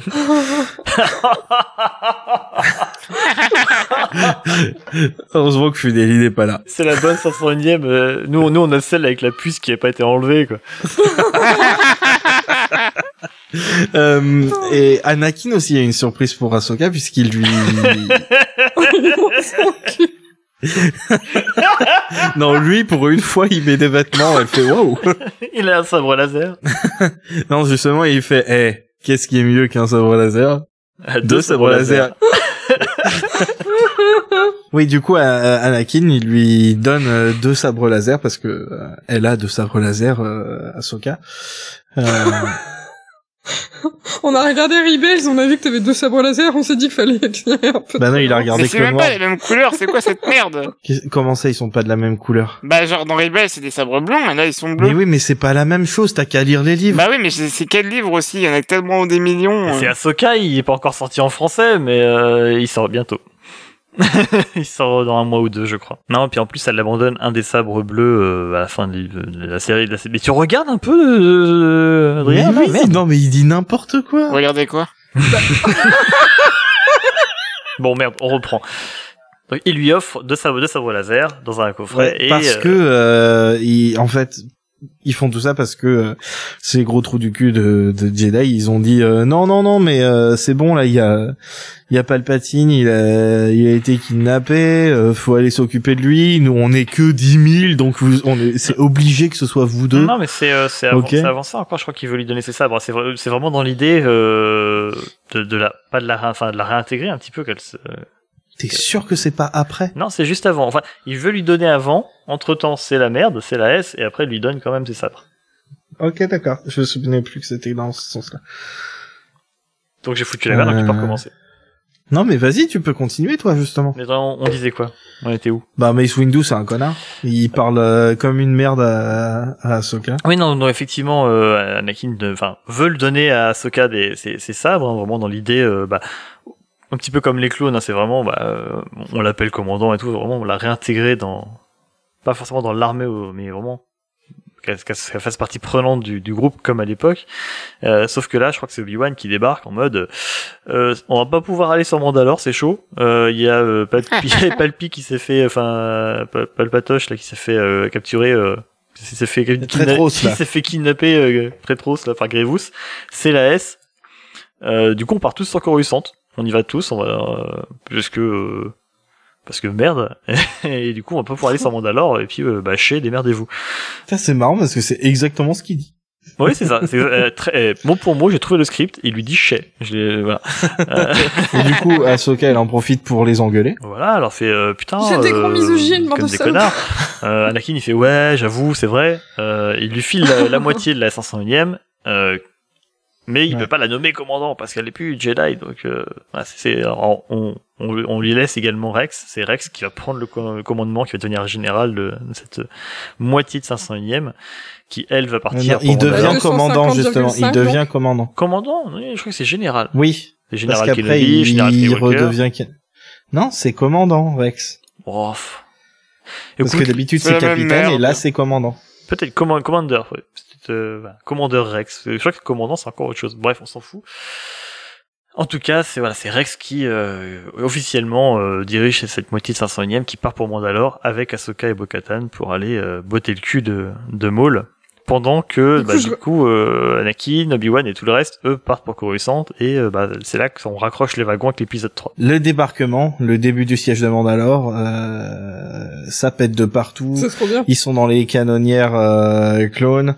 Ahsoka, elle saute de vaisseau en vaisseau, elle botte des culs, c'est n'importe quoi. Ah, c'est beau. Et après, il y a une explosion dans son dos, mais tu vois, contrairement au Bad Batch, cette fois-ci, c'est trop stylé. Non, en vrai, ça m'avait fait rire aussi quand je l'avais vu, genre, sans déconner. Elle atterrit, tu sais, en mode trop badass, et puis il y a le truc qui explose derrière, genre, ok, d'accord. Là, t'as un riff de guitare, et puis yeah! Ouais, c'est trop ça, t'as le mec tu sais, le mec de Fury Road avec sa guitare qui suit Ahsoka sur une canonnière, down. Elle bat des culs, ouais, je sais, Ahsoka. Et je sais pas si on l'a dit, mais par rapport à la musique, le début de l'épisode, du premier épisode de cet arc-là, où justement Ahsoka est en train de sauter de vaisseau en vaisseau, sur Mandalore, en fait, c'est la même musique que le tout début de Revenge of the Sith. Non, alors, justement. Non? C'est un truc qu'il y a beaucoup dans Star Wars, justement dans Fallen Order à un moment, quand il y a l'ordre 66, ils remettent directement la musique de l'ordre 66 du film, et je déteste quand ils font ça. C'est vrai, moi j'aime bien. Je trouve ça non inspiré. C'est pas mal utilisé pourtant. Alors que justement dans là les deux fois justement pendant le débarquement et pendant l'ordre 66, c'est pas repris directement, c'est inspiré d'eux. Oui, où ça reprend des bouts, mais c'est vraiment une composition originale, et pour le coup je trouve ça mieux. Voilà, comme ça a vraiment sa propre identité, ça tout en évoquant le truc qu'ils veulent évoquer. Donc je trouve ça plus réussi que justement d'avoir remis la même chose. On a même des petits accents de Duel of the Fates un peu plus tard. Dans cet arc. Je me souviens plus par contre, hein. Mais justement la musique dans tout cet arc-là en particulier, ils ont vraiment fait un truc assez ouf. Ils ont fait beaucoup de musique très ambiance. La musique et la réal. Ils ont mis le paquet là-dedans, hein, parce que c'était clairement envisagé plus comme un film justement. C'est ça qui est drôle, c'est que le film Clone Wars, c'est juste 3 épisodes collés, et le final c'est un film découpé en fait en épisodes. Honnêtement, tu colles les 4 épisodes ensemble, ça fait un super film, hein, parce que même la réal, la photographie, enfin les lumières, c'est photographie pour l'animation, c'est peut-être dur à dire, mais les lumières, la réalisation, les animations, tout ça, c'est un cran au-dessus de tous les autres épisodes de la saison. Ils ont fait un super final. Comment? Ils ont fait un super final. Ils ont fait un super final, mais ils sont vraiment appliqués toutes les chorégraphies justement pendant cette attaque de Mandalore là, où Ahsoka fait botte des culs dans tous les sens, avec, comme tu dis, avec le mec qui chante derrière. C'est ouf quoi, c'est vraiment hyper bien animé. Et puis derrière, on a plein de scènes de combat pareil qui sont très très bien animées, des phases beaucoup plus calmes d'ambiance avec des lumières folles. Enfin, c'est Et c'est pas que de l'action juste pour l'action, parce que t'as tout l'arc de Ahsoka et Maul autour de ce qui va arriver à Anakin qui est ultra intéressant, je trouve. C'est fantastique. Tout le côté de Maul qui a vu que Anakin allait devenir la plus grosse menace de la galaxie et qui essaye du coup de prévenir tout le monde, et t'as Ahsoka forcément qui veut pas y croire parce qu'Anakin c'est quand même vachement son pote. Donc... Maul dans cet arc-là, il me fait trop penser à moi quand je lis des leaks d'un truc mais que je veux pas spoiler les gens et que je vois si les trucs sont vrais ou pas et qui commencent à arriver, tu sais, des trucs officiels, tu sais. Ah ouais, donc c'est bien ça y est, ça commence. Hein. Mais ah, j'aurais pas pensé que ce serait comme ça en fait. On reviendra peut-être sur Maul après, mais moi je l'ai trouvé ultra sexy. Oui, mais je vais pas dire ça. Ultra touchant parce que il est vraiment terrifié de ce qui va se passer et personne ne l'écoute et du coup il est totalement en panique. C'est trop triste. On se rapproche vraiment du Maul de Rebels dans cet arc-là. Et il est à la fois touchant, à la fois terrifiant par moments. Ils en ont fait vraiment un vrai personnage. C'est pour ça que je dis que j'ai envie de faire un épisode un jour sur Maul, parce qu'on est passé d'un simple méchant qui meurt en un coup de sabre, voilà, et qu'on coupe en deux, on l'oublie, hop, bah, c'est fini, on a un film. Je crois s'il a, je sais pas, 10 minutes de temps d'écran dans l'épisode 1, c'est déjà maximum. Il a une réplique. Et encore, si on peut appeler ça une réplique. 2, je crois. 2, pardon. Et ce qu'ils en ont fait, c'est juste formidable, quoi. Et là, je trouve autant dans Rebels, je le trouvais magnifique, mais là je trouve que dans cet arc-là, certains épisodes, il est fantastique. Et la voix, Sam Witwer, il est au sommet de sa forme. Là, Witwer, il est à fond. Il est vraiment à fond. Il est incroyable, mais ce mec-là, on devrait le voir partout. Hein. Il est mais fantastique. Il arrive il a une intensité dans la voix. Il voit comme il lui met une touche dramatique, il lui met de l'intensité, de la colère, en même temps de la frustration. Ce côté, voilà, bah, je le sais, je sais que ça va arriver, mais j'y peux rien. Il y a quelque chose. C'est du grand acting, vraiment. Je trouve que vraiment. D'ailleurs, je sais pas si vous avez remarqué, je trouve que ça commence comme un mauvais podcast. Mais dans en fait la série, le show télévisé qui vient de sortir là, présenté par Ahmed Best, Jedi Temple Challenge, Sam Witwer prête sa voix. Oh. À qui? Donc au côté obscur. Ah, c'est pas trop. Ah d'accord. Ouais. C'est une sorte d'holocron qui cause, je crois, ou un truc du genre. Mais Maul dans cette saison-là, il vole la vedette en fait. À chaque fois qu'il est dans un épisode, t'as juste envie que ça suive que son côté à lui. Et t'es genre, quand est-ce qu'on va le revoir? Bah, là, les deux qui volent la vedette, c'est Ahsoka et Maul. Hein. De toute façon, oui, mais lui, il arrive à éclipser Ahsoka, je trouve, parce que il a vraiment cet aspect de détresse où t'as envie d'être là et de l'aider et de l'écouter et de le guider jusqu'à Anakin pour qu'il... C'est ça qui est beau, c'est qu'on en arrive à un moment, en plus, et pour le coup, ça fait encore écho à plein d'autres trucs dans Star Wars, et mieux que le ferait Abrams, c'est que pareil, il cherche à avoir l'aide d'Ahsoka, enfin, on va plus loin, on suit plus le déroulé des épisodes, là, à un moment donné, il tend la main, merde, à Ahsoka, quoi. Ensemble. Mais elle était prête à l'aider jusqu'à ce qu'il parle de Anakin, hein. Les mecs, ils ont vu The Last Jedi, ils ont dit il faut qu'on ait la même chose, et du coup, mais comment on fait? Il y a pas les draps qui brûlent autour, comment on fait pour avoir des... Alors qu'ils ont une salle du trône magnifique, des effets de lumière incroyables avec la bataille dehors derrière les vitraux, ils avaient pas besoin de ça. Petite paillette, ouais, c'est ça. Et du coup, on fait péter les fenêtres pour avoir plein de particules. J'ai trouvé cette scène incroyable. Ce dialogue, c'est. Mais quand les vitraux se brisent tous en même temps et que devant t'as Asuka et Maul, mais ce moment-là, il est incroyable. Mais même toute cette scène de dialogue où t'as Maul qui va. On va peut-être juste reprendre rapidement. Grosse baston, il se retrouve dans les égouts, il cherche, je sais plus ce qu'il cherche, mais Maul parvient à capturer Ahsoka et il se dit merde, putain, mais t'es pas Obi-Wan, toi. Parce que lui, ce qu'il cherchait à attirer, c'était Obi-Wan. On sait pas trop au début pourquoi. On se dit, forcément, il veut se venger encore. Il lâche pas l'affaire, le mec. Mais il tombe sur Ahsoka. Donc, de fil en aiguille, il capture un autre Dark Trooper parce qu'elle s'échappe. Il parvient à avoir des infos sur Ahsoka, pour savoir qui est Ahsoka, parce que lui, il débarque complètement. Et il découvre que c'est, du coup, la Padawan d'Anakin. Et il y a cette magnifique scène, voilà, dans la salle du trône de Mandalore, où vraiment, c'est une des plus belles scènes, parce que c'est pas une scène d'action, il n'y a pas de combat, ou en tout cas pas tout de suite, parce que derrière il y a un super duel, mais on a une scène de dialogue avec une magnifique lumière et tout, juste entre Ahsoka et Maul, et c'est là qu'on comprend qu'il voulait attirer Kenobi pour que forcément son Padawan suive, Skywalker vienne, et qu'il puisse le tuer, parce qu'il a vu que Anakin était dangereux, qu'il allait se passer un truc avec Anakin, que c'était de la merde, et que c'était la machination de Sidious, etc. Donc c'est comme tu dis, hein, il a vu un peu, il voit les bails se mettre en place, il sent que ça pue et il veut essayer de faire quelque chose. Et il en vient à demander l'aide d'Ahsoka, aide-moi, ensemble on peut peut-être bousiller les plans de Sidious. Par contre, il faudra buter Anakin et là ça passe pas. En fait, il aurait dû targeter, il aurait dû viser Sidious directement. En fait, il aurait dû demander à Ahsoka de l'aider à abattre Sidious. C'est ça, ouais. Et pas Franchement, Anakin. s'il n'avait pas réussi avec Savage Opress, il aurait pas réussi avec Ahsoka. Je pense pas. T'es sûr? Il en a peur surtout de Maul. Ouais.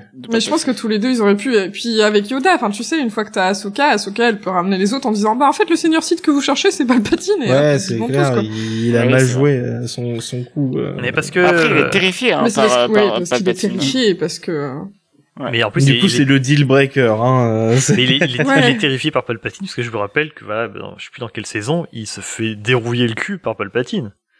Oui, avec son frère. Il y a Sidious en personne qui vient sur place, je crois que c'est en Mandalore même, il vient lui botter le cul, il vient dégommer son frangin, il vient foutre, il lui met une fessée cul nu, hein, c'est. Bah, c'est comme Kylo Ren avec Snoke, hein, c'est pour ça qu'il s'est jamais rebellé aussi, parce qu'il est terrifié. Et quand il voit que Rey, elle arrive, elle fait ok, on botte le cul du vieux con, et bon ok, let's do it. Si Ahsoka, s'il avait dit à Ahsoka qui était Sidious, elle aurait dit ok on y va, et là il aurait suivi, mais lui il aurait jamais proposé. Mais c'est parce que aussi Maul il reste dans une optique comme elle lui dit à un moment donné, si je t'avais aidé à dégommer Sidious, t'aurais fini par prendre sa place, parce que ça c'est pas que ça incite encore à ce moment-là, mais il est quand même il aime bien le pouvoir. Il aime bien le pouvoir. C'est un truc ça le fait kiffer. Donc voilà, s'ils avaient dégommé Sidious, il aurait peut-être cherché aussi à gratter la place du vizir à la place du vizir. Donc ça se comprend aussi du point de vue d'Ahsoka, mais ça empêche pas. Le calife. C'est pareil, j'ai rien à foutre.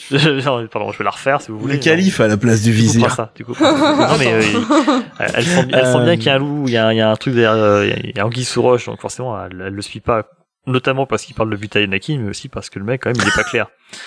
Mais c'est vraiment, moi je trouve que c'est un des meilleurs moments de Stark, c'est vraiment cette conversation qu'il y a entre Maul et Ahsoka, le duel qui s'ensuit. Après de toute la série, hein. Facile de toute la série, oui. Franchement. Et après on a ce duel sur les poutrelles là en hauteur aussi au-dessus de Mandalore qui est assez ouf. Alors du coup pour ces duels justement pour la première fois ils ont fait de la motion capture. Vraiment? Ouais, et celui qui du coup a fait la motion capture de Maul pour ce duel-là, c'est Ray Park qui est revenu. C'est classe. Trop bien. Parce que lui, il est toujours chaud. Hein, lui, c'est son gros la vie. Je sais pas comment il vit le fait de pas pouvoir faire parler son personnage. Je crois qu'il s'en fout en vrai. J'ai l'impression qu'il s'en fout, ou qu'il le vit bien, mais en tout cas le combo Park Witwer marche formidablement bien, quoi. Ah mais moi je veux voir que ça toute ma vie. Hein. Que ça, voilà. Moi je veux voir une série qui fait la suite de Solo avec les deux qui incarnent le personnage, ça m'ira très très bien. Oui. Mais c'est parfait parce que autant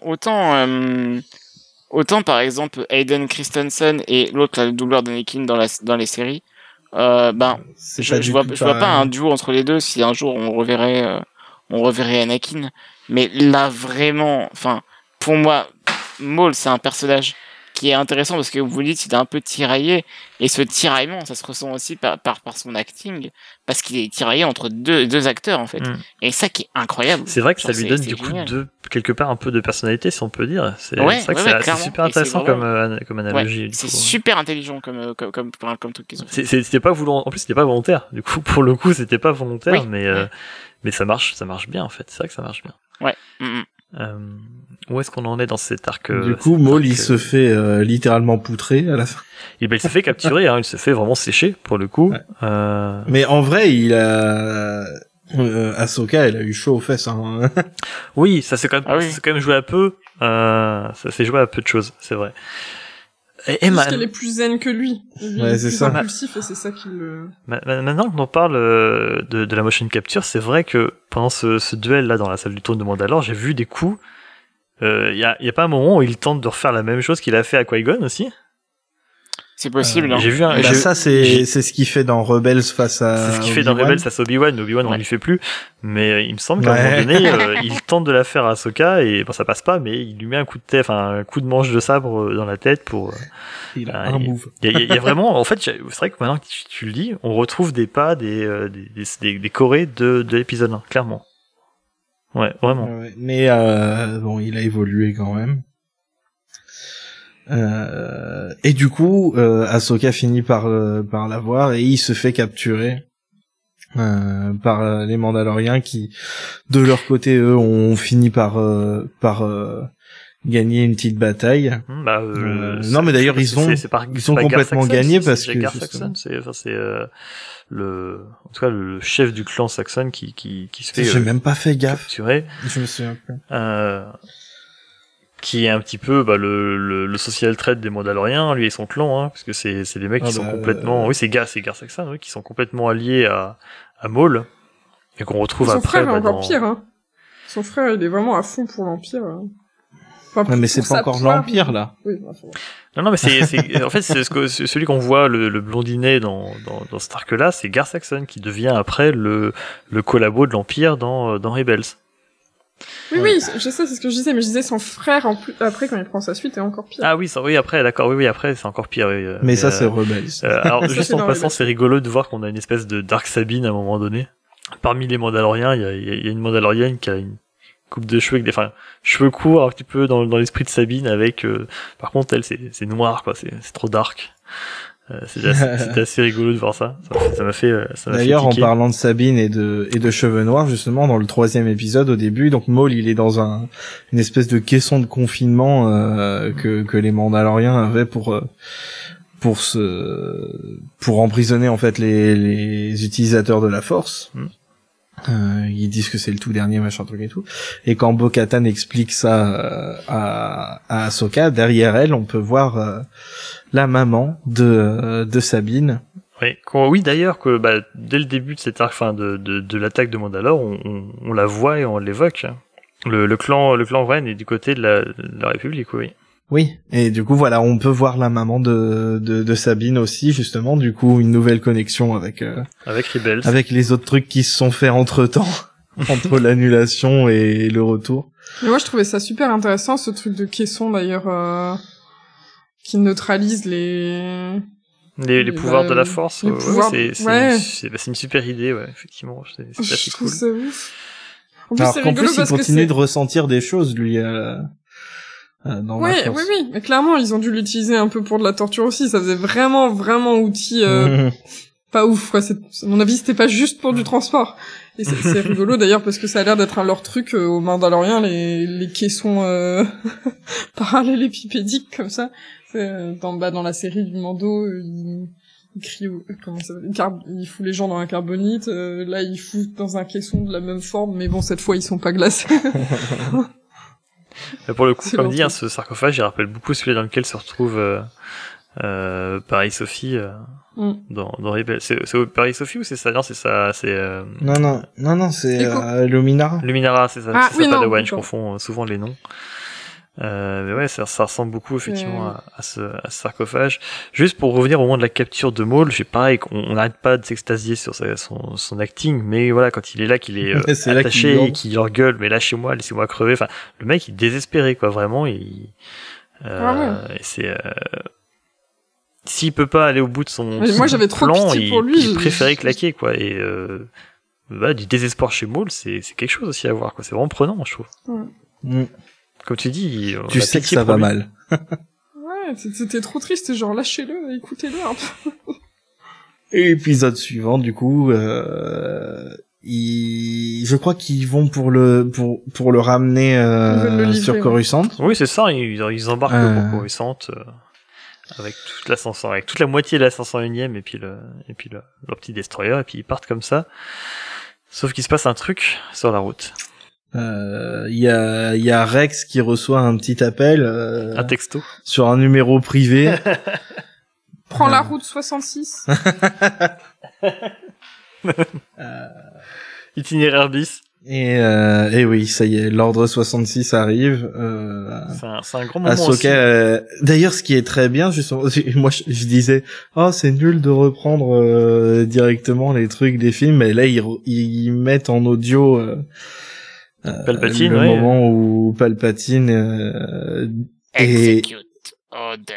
Non, mais avant ça, le moment où ils remettent en audio le moment où Mace est sur le point de tuer Sidious et Anakin le tue. Et ce qui me fait trop rire, ils ont remis les extraits audio du film directement, sauf le moment où Anakin dit What have I done, c'est Matt Lanter qui fait cette réplique là alors qu'elle est dans le film, et ça me fait trop rire parce que c'est une où tout le monde dit qu'il joue mal à Hayden. J'ai même pas calé, je t'avouerai. Je me suis dit ça passe. Non mais moi je connais trop bien pour pas avoir remarqué. Et j'aime bien me faire du mal, je l'ai vu 12 fois. Non plus. Mais moi je l'aime bien ce film. L'épisode 3 je l'aime bien aussi. Et je les aime bien, la prélogie je l'aime bien. J'aime tous les films sauf le 9. Oui. Ouais, mais ça, ça c'est, on en reparlera peut-être un autre jour, mais c'est la grande tragédie. Trop tôt pour en parler. Avez-vous déjà entendu parler de la tragédie de... Mais justement, ce que Clone Wars là, il nous a prouvé encore une fois, c'est que vraiment tout est toujours réussi, tout est toujours lié, sauf le 9.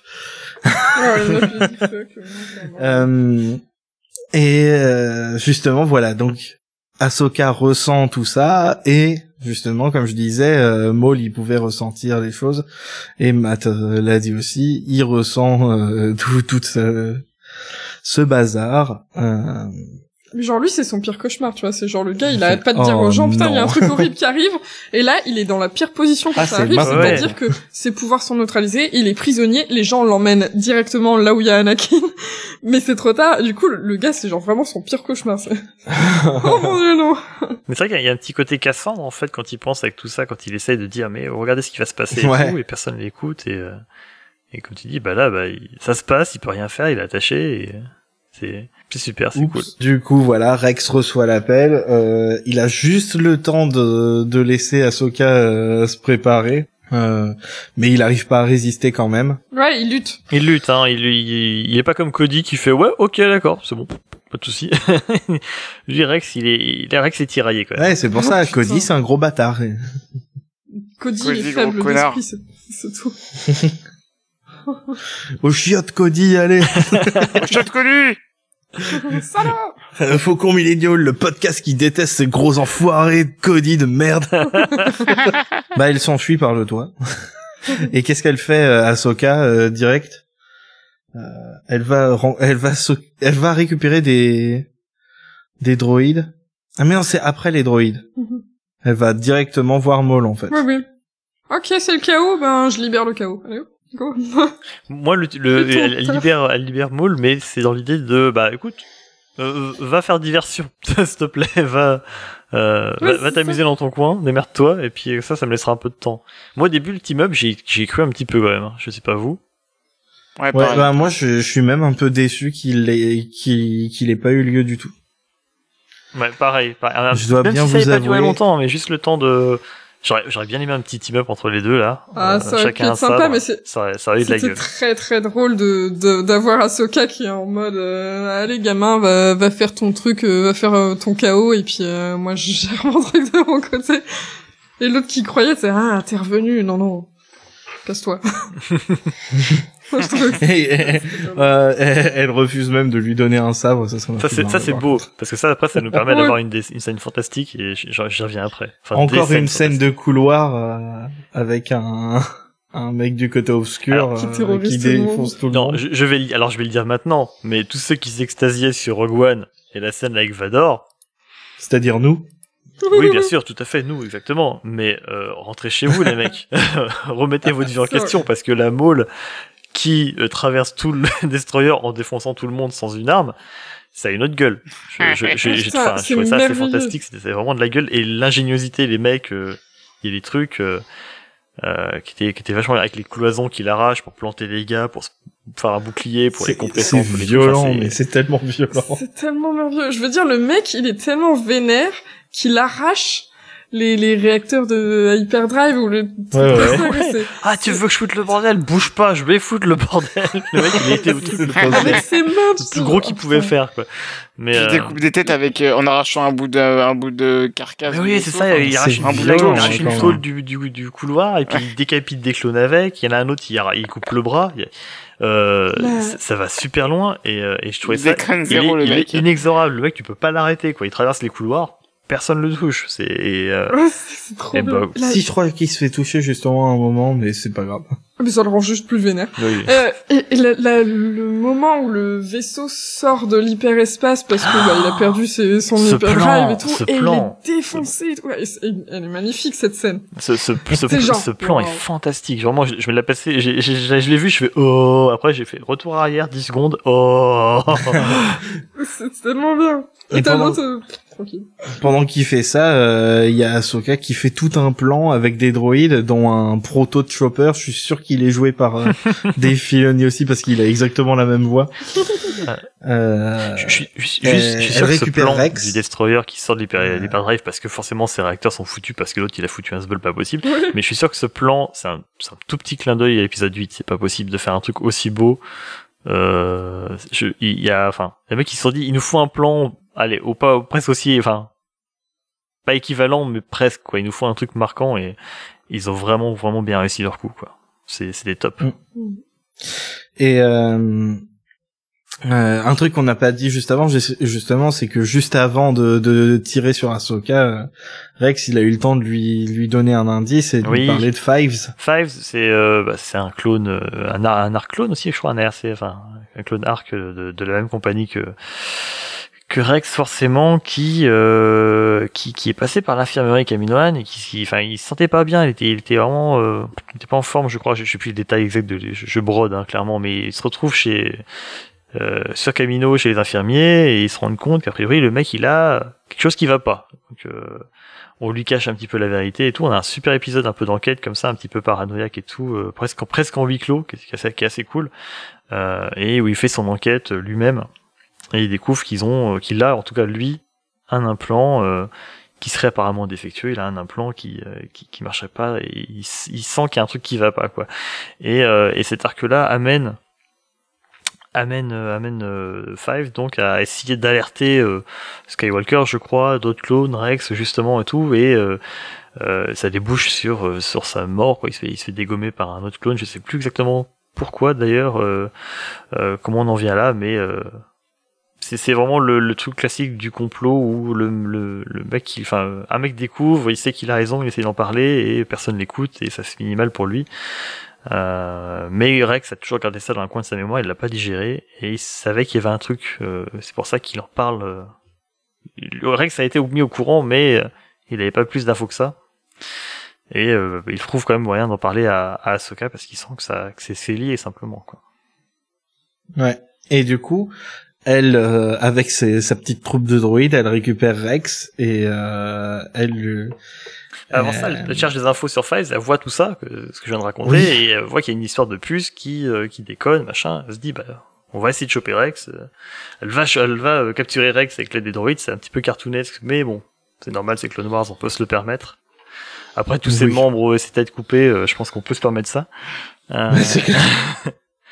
Où elle récupère Rex et arrive à lui ôter sa puce in extremis avant de se faire dégommer par des clones. Et qu'est-ce qu'elle fait pendant qu'il est en train de se faire retirer la puce déjà? Qu'est-ce qu'elle raconte? Matt? Qu'est-ce qu'elle raconte pendant qu'il se fait enlever sa puce? Ouais, pour que la force soit avec elle. Oui, excuse-moi, oui, je l'ai relevé parce que en fait j'ai vu l'épisode il y a 2 heures peut-être maximum. Elle reprend le mantra qu'on avait dans Rogue One. Comment c'est déjà en français, je ne l'ai plus. Je ne fais qu'un avec la force avec moi. Voilà, c'est quelque chose comme ça. Ouais. I'm with the force is with me. Enfin, c'est le mantra de Chirrut qui est repris et qui lui permet en fait d'entrer, je crois, dans l'esprit du coup de Rex et de trouver entre guillemets où se trouve la puce. En tout cas, d'aider le droïde à la trouver, à la localiser pour pouvoir l'enlever, quoi. C'est quand même facile, hein. Enfin, c'est quand même cool la force. D'un point de vue scénaristique pour expliquer des trucs chelous. Mais ça a toujours été ça dans Star Wars, mais mon copain. Ça se fait tout le temps, mais c'est pas bien seulement quand ça aide les femmes. N'oublie pas. C'est vrai. Mais là, sauf Ahsoka, parce mais là, que ça aide une femme qui en droit. plus, ça lui permet d'aider un homme. Donc c'est doublement validé. Ah ouais, merde, oui, c'est vrai. Mais pour le coup, j'ai trouvé que c'était très cool de remettre, recaser ça dans Star Wars, enfin dans l'univers, encore plus bien avant Rogue One. Et de montrer que c'était un petit peu peut-être une technique connue, pas forcément très utilisée, mais un truc qui existait déjà, quoi. Ouais. C'est un chouette clin d'œil. Et du coup, ça marche. Elle arrive à récupérer Rex pour de vrai. Et c'est cool du coup après parce que quand ils se battent contre les clones, il le fait en stun, ce qui ne sert à rien parce que de toute façon il se crache à la fin. Oui, mais on a un super discours à ce propos. Pour le coup, là on a un team-up avec, mais du coup Ahsoka et Rex plutôt qu'avec Maul, mais ça marche d'enfer. On a pareil de nouveau des super chorégraphies avec Ahsoka qui dévie tous les lasers, mais je crois sans les renvoyer sur les clones justement.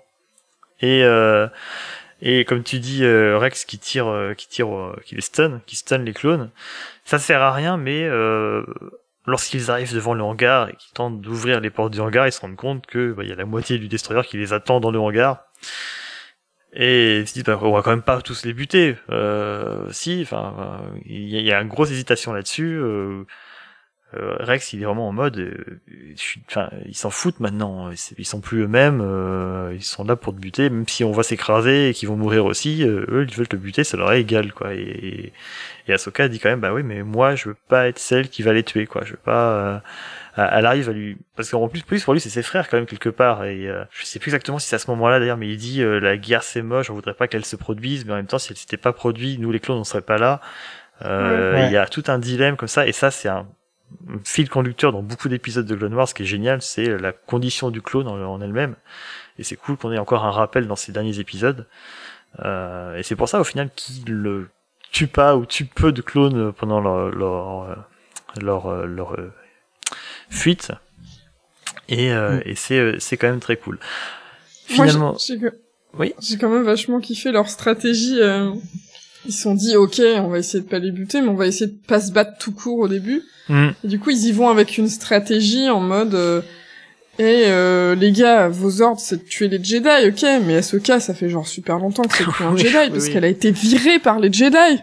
Et ce que j'ai bien aimé, c'est qu'il y a alors déjà, c'est assez comique, en plus, il y a une petite hésitation de tous les clones qui sont là, genre, ah ouais, mais attends, c'est pas con ce qu'il dit, mais en même temps, c'est pas lui-même qui nous a dit tout à l'heure qu'il fallait la buter, enfin, ouais, c'est ça. C'est assez drôle, Oups, on a oublié de faire le plein, on a tout laissé sur Mandalore. En même temps, ils reviennent d'une grosse bataille, ça peut se comprendre, je suppose, mais bon, voilà. Toujours est-il qu'ils s'affrontent, du coup, ils se battent avec tous ces clones, ils s'approchent de la navette, ils jouent avec les élévateurs qui permettent de faire monter les chasseurs sur le pont pour faire tomber tous les clones d'un coup. Alors j'aime bien, c'est qu'ils veulent pas les buter, par contre, leur faire des chutes de 15 mètres, y a pas de problème. Mais grave. Et t'as Maul pendant ce temps qui est en mode, moi j'en profite. Bon, j'y vais, hein. C'est ça, c'est que ça se passe pas trop mal, et pendant ce temps-là, il y a quoi? Il y a Maul qui trace comme un bâtard. Salut, hein! Allez, salut les gars, merci, hein, ciao! Et après, il y a le moment ultra badass de Ahsoka qui voit qu'il va lui piquer la navette, elle fait ok, plus de pitié, elle l'attaque comme une ouf. Le mec, il se prend presque un coup de sabre dans la Oui, gorge, là, il ça- fait oh, calme-toi, il la ça, repousse. ça chauffe, hein, ça chauffe sec. Malheureusement, il l'envoie dans le il vide, parvient à prendre la navette.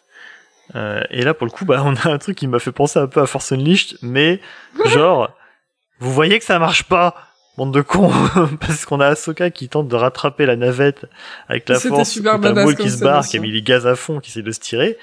Elle lutte, et a réussi à le retenir, mais on sent qu'elle peut pas, elle sent qu'elle n'y arrivera pas à finir par lâcher l'affaire. Parce qu'elle peut Bah, elle pas- arrive à Elle arrive à l'empêcher de stopper bouger, la- mais elle arrive pas à ramener la ramener. navette vers Tu elle. sais ça. pourquoi- Elle arrive à l'arrêter, mais pas à la ramener. Puis en plus, derrière, pendant ce temps, t'avais le Rex qui commençait à s'en prendre plein la gueule. Je crois qu'il se fait toucher à l'épaule, donc Bah, clairement, elle ce avait aussi autre chose à passage-là, foutre. ce passage-là, je pense que c'est pour montrer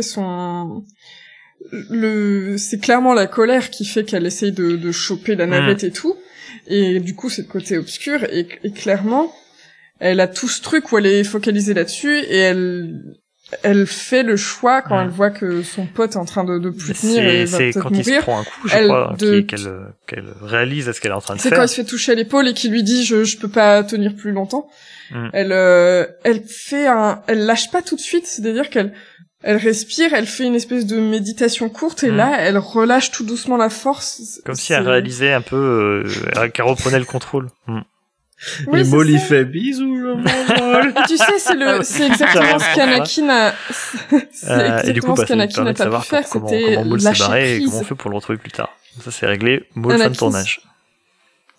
Ouais. Anakin, son gros problème, c'est qu'il pouvait pas lâcher prise de n'importe quoi. Une fois qu'il Il y était parti, arrivait c'était pas. fini. Fallait qu'il tue des hommes des Et sables donc, derrière pour se calmer, parce que sinon il Dans n'y avait pas. l'épisode, dans l'épisode où Anakin devient Dark Vador, de Clone Wars, du coup, et ben, t'as Ahsoka, elle, qui fait l'inverse et qui accepte de lâcher tout et dire, Oh, ok, putain. on va trouver autre chose. Oui, Et, parce qu'en parallèle, il devient Vador, il y a tous les autres événements de l'épisode 3 qui continuent à se dérouler en parallèle. Ça, faut Voilà. Ouais.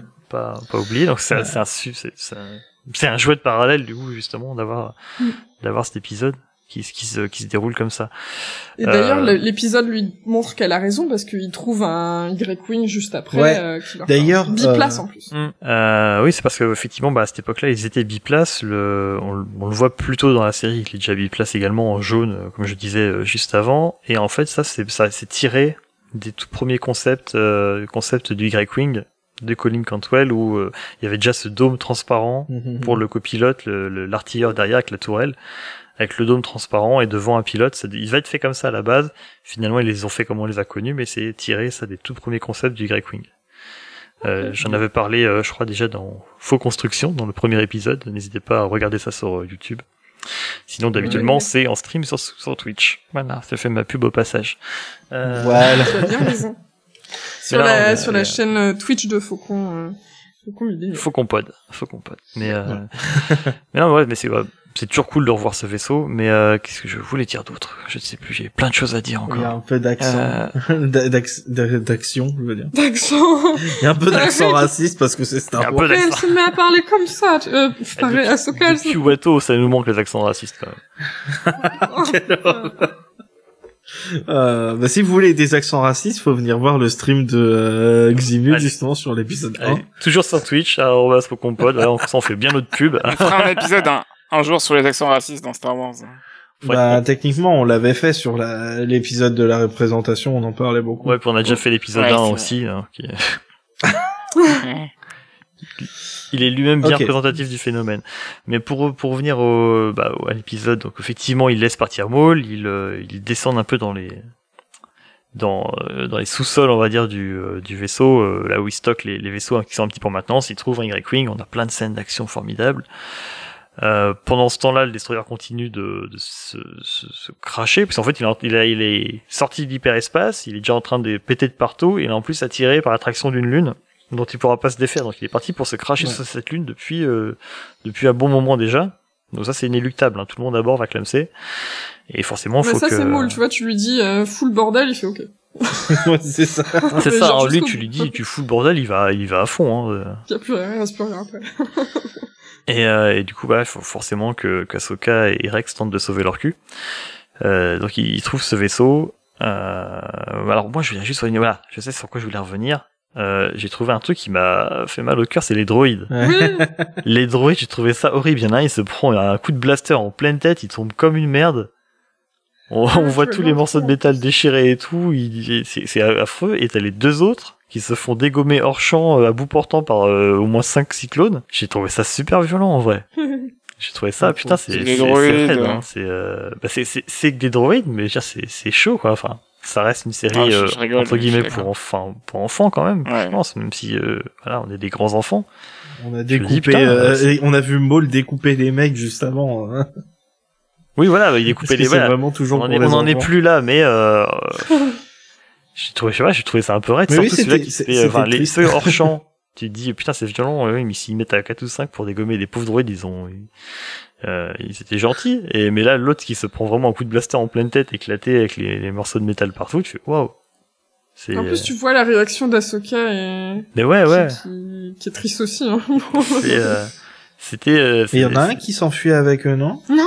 Ah non, Il ils s'est tiré dans crèvent la tête. tous. ils y passent tous. En plus, c'est Ils con crèvent parce que dans tous. les Grey Wing, il y a un emplacement pour mettre un astromech. Mais là, Bah t'en ouais. as pas un seul qui survit, hein, Ah non, ils sont butés sans foi. c'était Je vraiment, croyais qu'il y en avait un qui survivait. Mais non, c'est vrai, après, du coup, il y a que Ahsoka et Rex. Ouais, Ahsoka qui court sur les morceaux de vaisseau qui sont en train de se cracher. voilà, parce que Ouais, Rex, c'est Rex sauter parvient dans à le se barrer, et puis après, Ahsoka, elle a pas réussi, elle tombe littéralement avec le vaisseau. Et on a encore une scène d'action monstrueuse, là, comme tu dis, elle court sur les morceaux de vaisseau. Chute libre, course, enfin voilà, elle court sur les morceaux de vaisseau qui tombent en même temps qu'elle pour essayer d'attraper le vaisseau. Alors qu'en vrai, Rex, il aurait mis un coup de frein, c'était bon. Non, mais...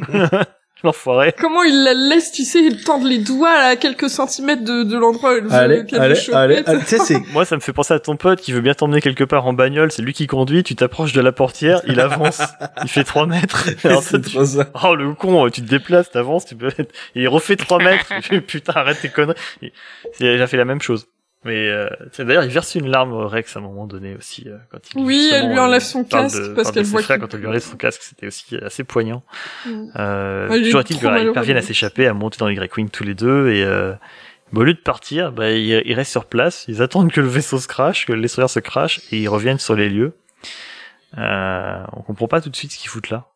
On voit juste Rex avec une espèce de pelle. Au début, je pouvais pas y croire et après on a ce magnifique plan avec magnifique, enfin voilà, façon de parler, hein, mais ce plan où on a le destroyer en fond et devant plein de petits monticules avec des bâtons et des casques. Ça s'appelle des tombes. Voilà. Merci. Je pense que les gens avaient compris, mais ils ont, lui et Ahsoka ont pris le temps, je pense, d'enterrer tous ceux qu'ils ont pu trouver Ouais. ou qui étaient encore en état. Et qu'ils ont mis sur leur casque. Avec ce travelling sur tous ces casques qui portent justement toujours le motif Ouais. en hommage à Ahsoka et le casque de et voilà, ça me nique tout ce que je suis en train de faire. Comment il s'appelle déjà De quoi? l'Arc Trooper Jesse. c'est Jesse. C'est Ouais, Jesse, je crois. C'est C'est Jesse, C'est Jesse ouais. qu'on voit beaucoup dans Ah, cet épisode. Oui, parce qu'en fait, on a tout ce travail sur les casques qui porte encore le motif en hommage à Ahsoka, et on a le casque de Jesse qui avait un peu pris le relais après que Rex soit fait enlever sa puce. Du coup, c'est lui un peu qui gouvernait tout ça, qui était un petit peu à la tête des Ouais, clones c'est qui ça. voulaient les descendre. Et en plus, c'est le clone qui s'était fait capturer par Maul juste avant et libéré. Oui.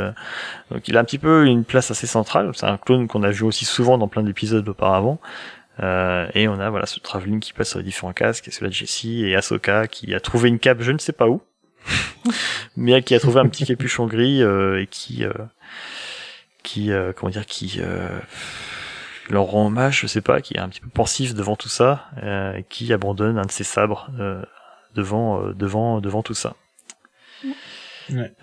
C'est beau, c'est triste, et c'est à partir de ce moment-là, je crois que, alors, on en a parlé un petit peu avant, ça a quand même glow up au niveau technique, mais il y a des passages qui sont presque peints, et j'ai l'impression que c'est par moments, surtout pour les moments les plus intenses, les plus importants, on a plus forcément l'impression d'être devant uniquement une série CGI, mais il y a vraiment des textures peintes, même sur les personnages, des effets un petit peu de coups de pinceau, des trucs comme ça. Et c'est encore plus flagrant à partir de ce moment-là. On a l'impression que toute la fin est quasiment fait à base d'artwork comme ça. Je sais pas si vous avez eu cette impression-là. C'était assez super, vraiment des décors peints et un effet je sais pas comment dire, brossé, qui était ouf. Voilà, les 30, la dernière minute, c'est magnifique, encore plus que le début, quoi. Enfin, plus que le reste. Les plans sont tous plus beaux les uns que les autres, quoi. La scène de Vador est ultra belle. La scène de Vador, parce que derrière, Voilà. ça m'a surpris aussi, d'ailleurs, parce qu'on a une transition, enfin, une ellipse même, carrément, on peut dire, Ouais. où on voit des Stormtroopers, enfin non, une navette lambda, d'abord. Je dis, oh, qu'est-ce qu'ils ont, ils se sont plantés, les mecs, qu'est-ce qu'ils font? C'était pas si mon rapide. mon côté gros nerd était là, mais non, mais ça, c'est beaucoup trop tardif comme vaisseau, c'est pas possible. Mais non, du coup, je me dis, ouais, ils ont merdé ou quoi? Et après, voilà, on voit des Snowtroopers et tout, je me dis, ah, ok, putain, une ellipse, ok. Et de la neige, bon, pourquoi pas et tout. Et on voit effectivement cette scène de Vador qui vient sur les lieux du crash, qui voit ses casques, ses tombes couvertes de neige, et qui tombe sur le sabre d'Ahsoka. Basiquement, ça veut dire qu'il sait qu'elle a survécu à l'ordre 66, déjà. Non. Pour moi, il savait pas, justement. Ouais. Pour moi, il le ça sait. veut dire qu'il sait, c'est ça qu'il a dit maintenant. Pour moi, justement, en fait, alors j'ai spoilé un peu Rebels, je suis désolé, mais dans Rebels, quand Vader, il voit, quand il il la sent. ressent Ahsoka la première fois, il s'exclame et il dit The apprentice lives en mode étonné, parce qu'à mon avis, il savait que quand il l'a vue ici, elle était morte. Il pensait Ouais, qu'elle je pense était pour morte. moi, je pense c'est qu'elle est ça, morte ouais. à ce moment-là. C'est Ouais, pour moi, je c'est pense ça. qu'il- Ouais, je pense logique. qu'il- ouais, c'est pas impossible. Sinon, il aurait continué à la chercher, en fait. C'est pas impossible. Oui, c'est vrai, mais en même temps, moi j'ai compris ça dans l'inverse parce que il voit des tombes de clones sur un crash et son sabre, et il va pas se dire, qui va se dire qui a fait ça, quoi. Ça va pas être d'autres clones qui ont fait ça, ou ça va pas être ou un local, un mec qui s'est pointé, qui est venu faire ça pour s'occuper. Enfin, Bah, pourquoi pas? pour moi, c'est Ahsoka qui a fait ça. Il y a son Oui, son c'est sabre. Ahsoka, mais donc- pour moi, Vador, à mon avis, il le sait pas. Je pense que Vador pense qu'elle est Mm. morte, et que c'est pour ça qu'il la cherche pas après. C'est que, là, s'il est ici, sur cette planète, à ce moment-là, c'est vraiment pour rechercher Ahsoka, en fait. Et après, à mon avis, il abandonne, il se dit, merde, elle est morte. D'où son étonnement dans Rebels quand il se rend compte qu'elle est en vie. Oui, parce que si tu regardes bien, on voit plus les tombes, on voit un casque Ouais. sur la neige, mais on Il voit reste plus qu'un tout ce- casque. Ouais. Ouais, il reste Ah oui, un oui, casque, oui, il y a oui, plus c'est les vrai, tombes, il y a excuse-moi, plus oui, rien. je me Donc en trompe. fait, D'ailleurs- il voit pas ça. Lui, il voit juste un casque et le sabre, donc il pense qu'elle est morte dans le crash. C'est logique, en Oui, fait. oui. Parce que si Bah, il voyait d'ailleurs- les tombes, ouais, il aurait su que, en fait, elle les avait enterrées et qu'elle avait laissé son sabre, mais il voit juste des restes de crash. Il voit pas tout ce qui a été fait. D'ailleurs, juste par rapport à ce plan final, où en fait il y a un gros plan sur le visage de Vader, et en fait il y a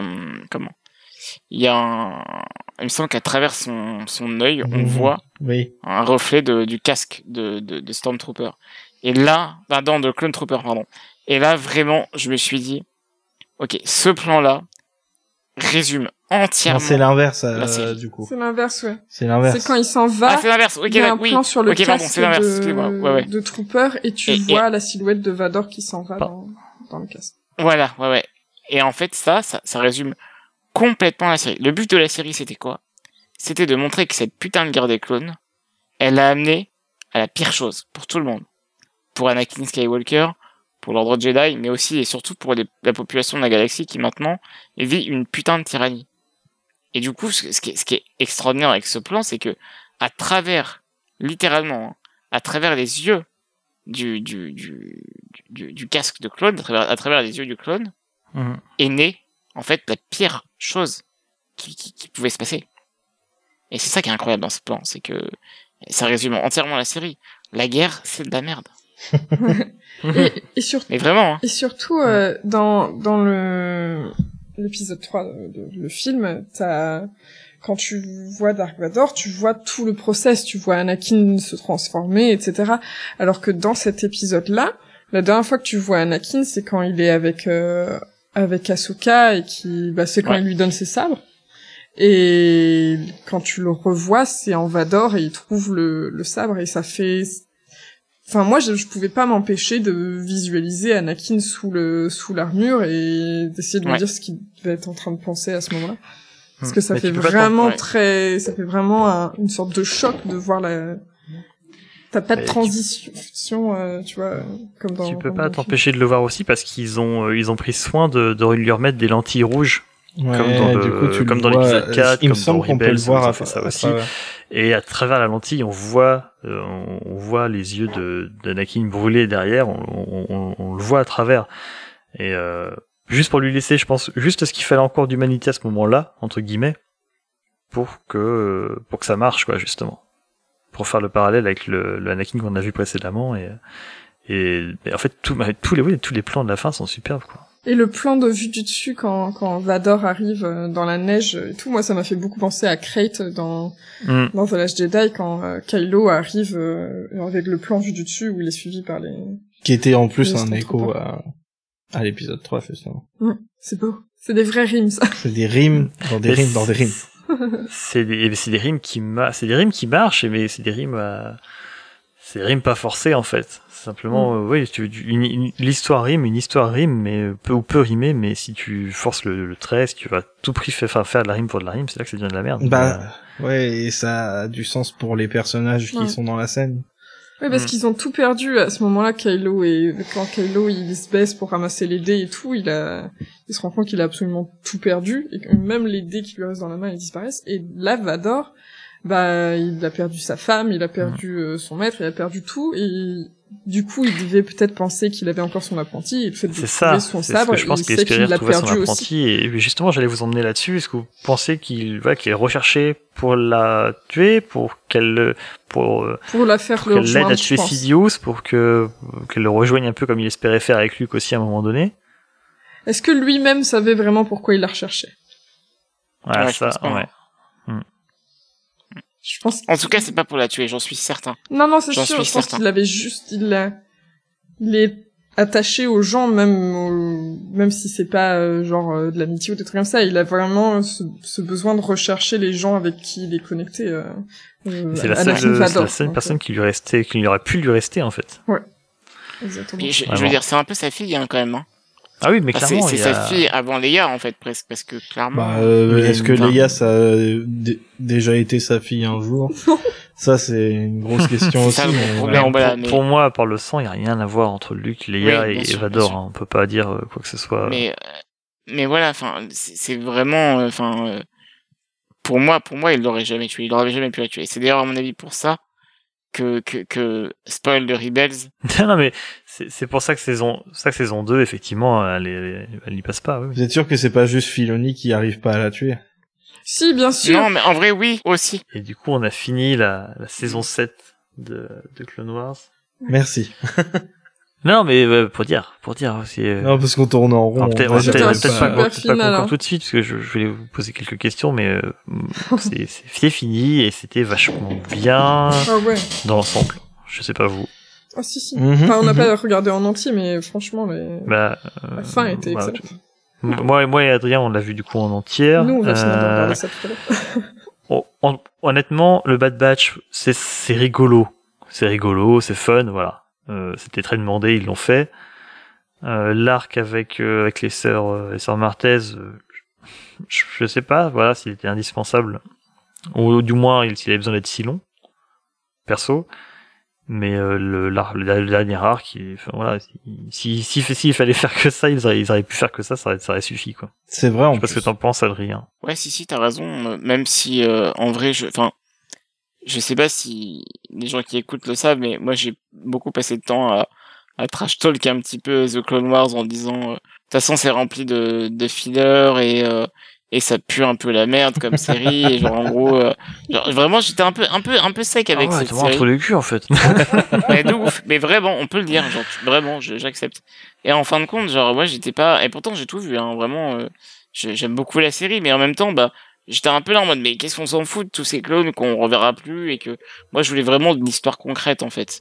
Et l'histoire concrète, je l'ai eu littéralement dans cette saison, qui en fait qui met tout le reste de la série en deçà, encore plus qu'elle l'était avant. C'est vraiment que là, la dernière saison, elle est Bah, magistrale. elle résonne avec la Et- grande histoire aussi, c'est-à-dire que c'est Ouais. en fait Clone Wars globalement, parce qu'il y a des épisodes que je peux pas défendre même moi ou alors très difficilement, mais globalement c'est des chroniques. C'est des chroniques de la guerre, c'est tel machin s'est Ouais. passé à tel moment de la guerre, tel truc ici, on te fait 4-5 épisodes dessus.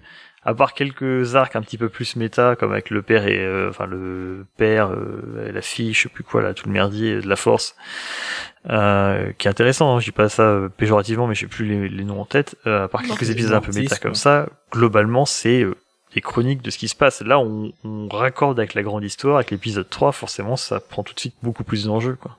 Et surtout, c'est bien foutu, quoi. Et intégrer De ouf. les passages de l'épisode 3 dans le final pour voir comment c'est ressenti du point de vue de Maul et Ahsoka, j'ai trouvé ça vraiment C'était ultra une bien super fait. idée, effectivement. Ouais. Ouais.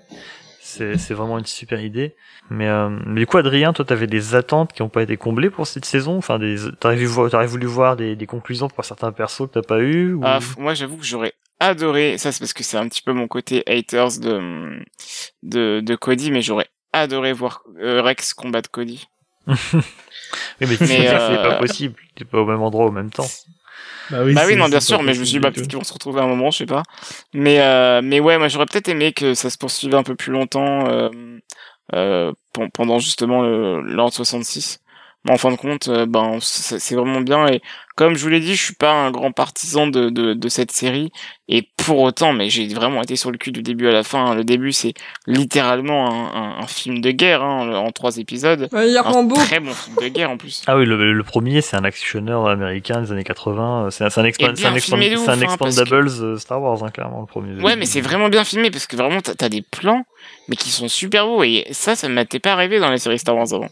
Et pourtant j'adore Rebels, hein, mais devant Rebels, je me suis pas dit, waouh, ce Non, plan-là mais il est Rebels, super c'est beau. pas dans le... Alors, Rebels a des plans magnifiques, mais c'est pas du tout le même esprit. Oui. C'est Bah, c'est pas aussi Ça, c'est cinématographique pas- en fait. non, Rebels, tu vas faire des arrêts sur image parfois et tu vas dire, oh putain, bah on dirait un concept art de Ralph McQuarrie. C'est aussi beau que ça.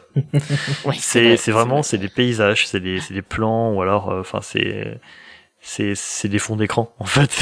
C'est con, mais c'est un peu ça. C'est un autre esprit, mais là, ouais, vraiment, il y a des choses impressionnantes. Moi, j'ai un petit regret, même s'il y a eu un super bouquin dessus pour conclure tout ça, c'est qu'on n'a pas revu Ventress, Ouais. Oui. que j'aimais beaucoup comme personnage. Pareil, c'est un personnage qui, au début, avait pas beaucoup de texture, un peu comme Maul, et qui a fini par s'étoffer. Ils ont essayé d'en faire quelque chose de beaucoup mieux.